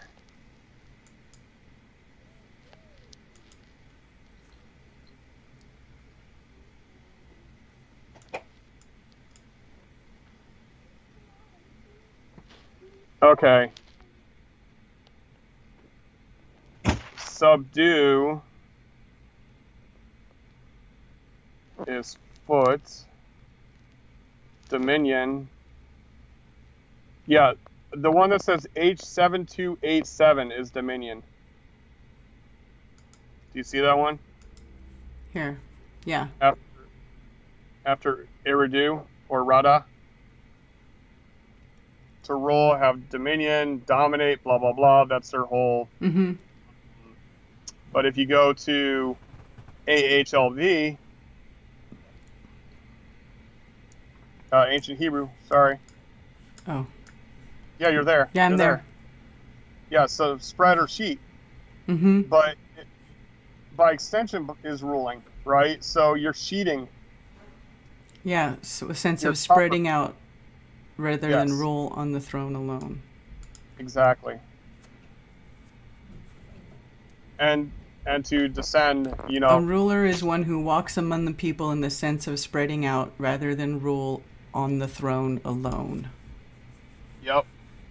So that changes a lot of stuff Yeah. from the way we see things in our culture. Right. Okay, so this is like interacting with, right? It's not just sitting in your high place saying, I'm going to kill that animal. Right. It's coming down, to their level and interacting with them and sheeting them, covering them. Mm-hmm. So this is what we were talking about, where I think, yeah, absolutely. I think we should come back to the place where we can interact with animals on a subconscious level. Yes. All right. Where are we at? 129. Okay. And Elohim said, "See, I have given you every plant that yields seed, which is on the face of all the arets, and every tree whose fruit yields seed. To you it is for food. And to every beast of the earth, and to every bird of the heavens, or of the Shemayim, and to every creeping creature on the earth, in which there is a living being, every green plant is for food." And it came to be so. Right. So arets. Arets. So every being Mm-hmm. of the arets, that shit that grows out of the ground is food. Right. Okay. Mm-hmm. Now, I take it a step farther to include the seed. I think the seed is very important. Like, I do not. This is Jack's perspective. Okay. Don't have a conviction if it's not your conviction. Mm-hmm. But I don't eat fungus because it's spores. It doesn't seed. So take it for what that is. And the thing where we were talking earlier about dominion killing animals, these 2 verses prove that that's not the case. Originally, in our perfect states, now granted we have these different desires in our flesh bodies now, but it used to be enough for us to say that everything that grows out of the ground is food for you. And I think it was so easily accessible that you could actually walk up to a tree like Yeshua did and say, "Okay, tree, give me fruit." And it's supposed to give to you. Just like that. Right. Because time is nothing in that state, right? Right. So this thing where dominion is to like enslave and kill animals is not in this context at all. That's what some churches have described dominion over these animals to mean. Like, that's their excuse, okay? Mm-hmm. But it doesn't say that. You're right. It doesn't say that. It just says that you rule over it. Right. By covering it. Right. Spreading out and covering it, yes. Okay. So 30, go ahead. And Elohim saw all that he had made, and see, it was very good, or very useful. And there came to be twilight, and then there came to be first seen light the sixth day. Okay. You skipped 30, I'll read it. To every beast of the Eretz. Oh, did I? That's okay. Oops. To every bird of the Eretz, to every beast of the Eretz, every bird of the Shemaim, every crawler on the Eretz, in which there is life, every green plant is for food, and it came to be affirmative. Yes. All right. Chapter 2. All right. Shemaim Eretz. I'm just giving you a heads up. All right. Shemayim Eretz. All right. Thus the Shemayim and the Eretz were completed, and all their array. Okay, so everything that is necessary for life to continue, right? Mm-hmm. Entropy and rebirth. All of it was made. Done. 6 days. Everything that's needed is here. Period. Okay? Mm-hmm. You agree with that? Yes. Man doesn't need to create anything to adjust this place, is what I'm trying to say. So everything's here. We got everything we need. That's right. All right.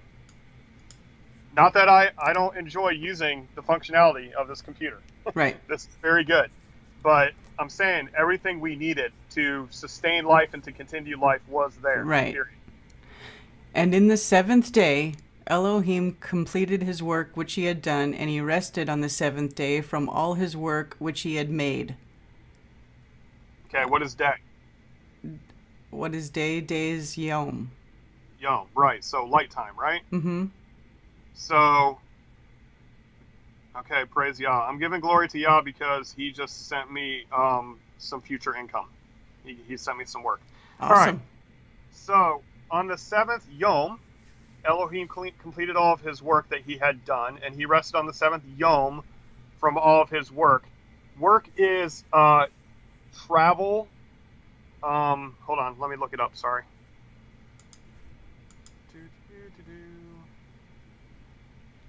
Travel and work. Okay, so traveling work. So anything that, if you're a messenger, it has the same root. And if you're a king, it has the same root. It's a transport work. Okay? Mm-hmm. That it's not important for now, but there's other places where, like, oh, that makes a lot more sense. For instance, like the word that's translated as angel literally just means messenger. He is a transport worker for the Creator. Okay. Makes sense. Okay? All right. He transports it from the unseen existence into the seen existence. All right? Verse 3. All right. And Elohim blessed the seventh day and set it apart, because on it he rested from all his work which Elohim in creating had made. Right. Now, blessed is what? Kneel, right? He came down to bless. Mm-hmm. So this is something where the Creator will come down to our level, quote unquote, to interact with us on this seventh day.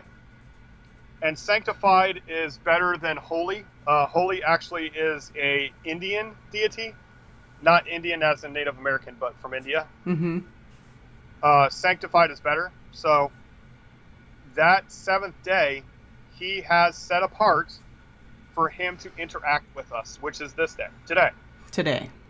Right. This seventh Yom, this seventh light period. Right. Now remember, I used to do sunset to sunset, seventh day, but now I just do daylight hours because I have a understanding that he called the light Yom, period. I mean, that it's hard for people to wrap their minds around it because they get wrapped into a tradition. But people that come out of the church that end up starting to do scripture will get wrapped up in new traditions. You know, if you get stuck in a tradition, then you can't learn anything. Right. You have to actually research, why do I believe what I believe? Why do I know what I know? It's the same thing with flat earth or anything else. Mm-hmm. You have to investigate why you believe what you believe. Exactly. So that ends our little section there. So yeah, that will be the end of episode 1 We got through Genesis 2, 3. 3. 1, 1 to 2, 3. Yeah. 1, 1 to 2, 3. So what do you think the purpose of them taking this seventh day out? And because it does seem weird. Why would they take that if they're talking about everything he did to create, and why would they separate this seventh day from the first chapter as part of that? So what do you think about that? Look at how this chapter begins. Mm-hmm. The seventh day God rests. No. Thus the heavens and the earth were completed. Yeah, they are completed. What thus? Thus what? What are you talking about? What thus? Oh, now you got to go back. So the whole thing is when they started, there was no numbers in the original scriptures. There were, they were basically paragraphed, right? There was like large spaces in between areas of thought. Mm-hmm. And this area of thought from 1:1 to 2:3 was one section in Hebrew. But then they broke it up because they could address the 6-day creation and not address the Sabbath. Why? Because they had instituted the first day worship already, the Sunday worship. You see? So if they saw this on the day that we're... Am I breaking up or... No, you're good. Okay, I heard a pause of sound, so I was making sure. So they had already established the Sunday worship, and they didn't want you to address that the seventh day, not the first day, was set apart by the Creator to meet with us. Mm-hmm. So because they already had their religious institution set up when they added the numbers, that's why. Okay. So yes, it's another hide, right? Right. It's just like the thing where they hide festivals, as they translated it in Leviticus 23, and they just call it seasons in chapter 1, because they want you to not find out about his appointed times. But Leviticus 23, the first thing they tell you about is the Sabbath. Right. Feel free. All right. Yes. Elohim is the mighties, the strongs. Mm-hmm. All right. All right. Well, thank you, Jack. Thank you, Jack, for joining me. And we're going to be doing this every Saturday. Usually we're scheduled for 11:11, although today we did have a little bit of technical difficulties getting started, but hopefully we'll have that ironed out for next week. And hopefully next week we can be doing this back on the Karen B channel. This is something I'd like to do on the main channel, but I got a strike, so we had to do the first one here. So if you enjoy this, join us again. Okay, Ori Sheet's asking about plural for what? You gotta go back. You gotta watch this video all the way through, man. We went through a lot of cool stuff. Talks the plural. We covered it all in the beginning, so go back. But so yeah, Creator does have a name. God is a title, and God is a replacement of the title. Elohim is a title. God is the replacement of the prosperity deity.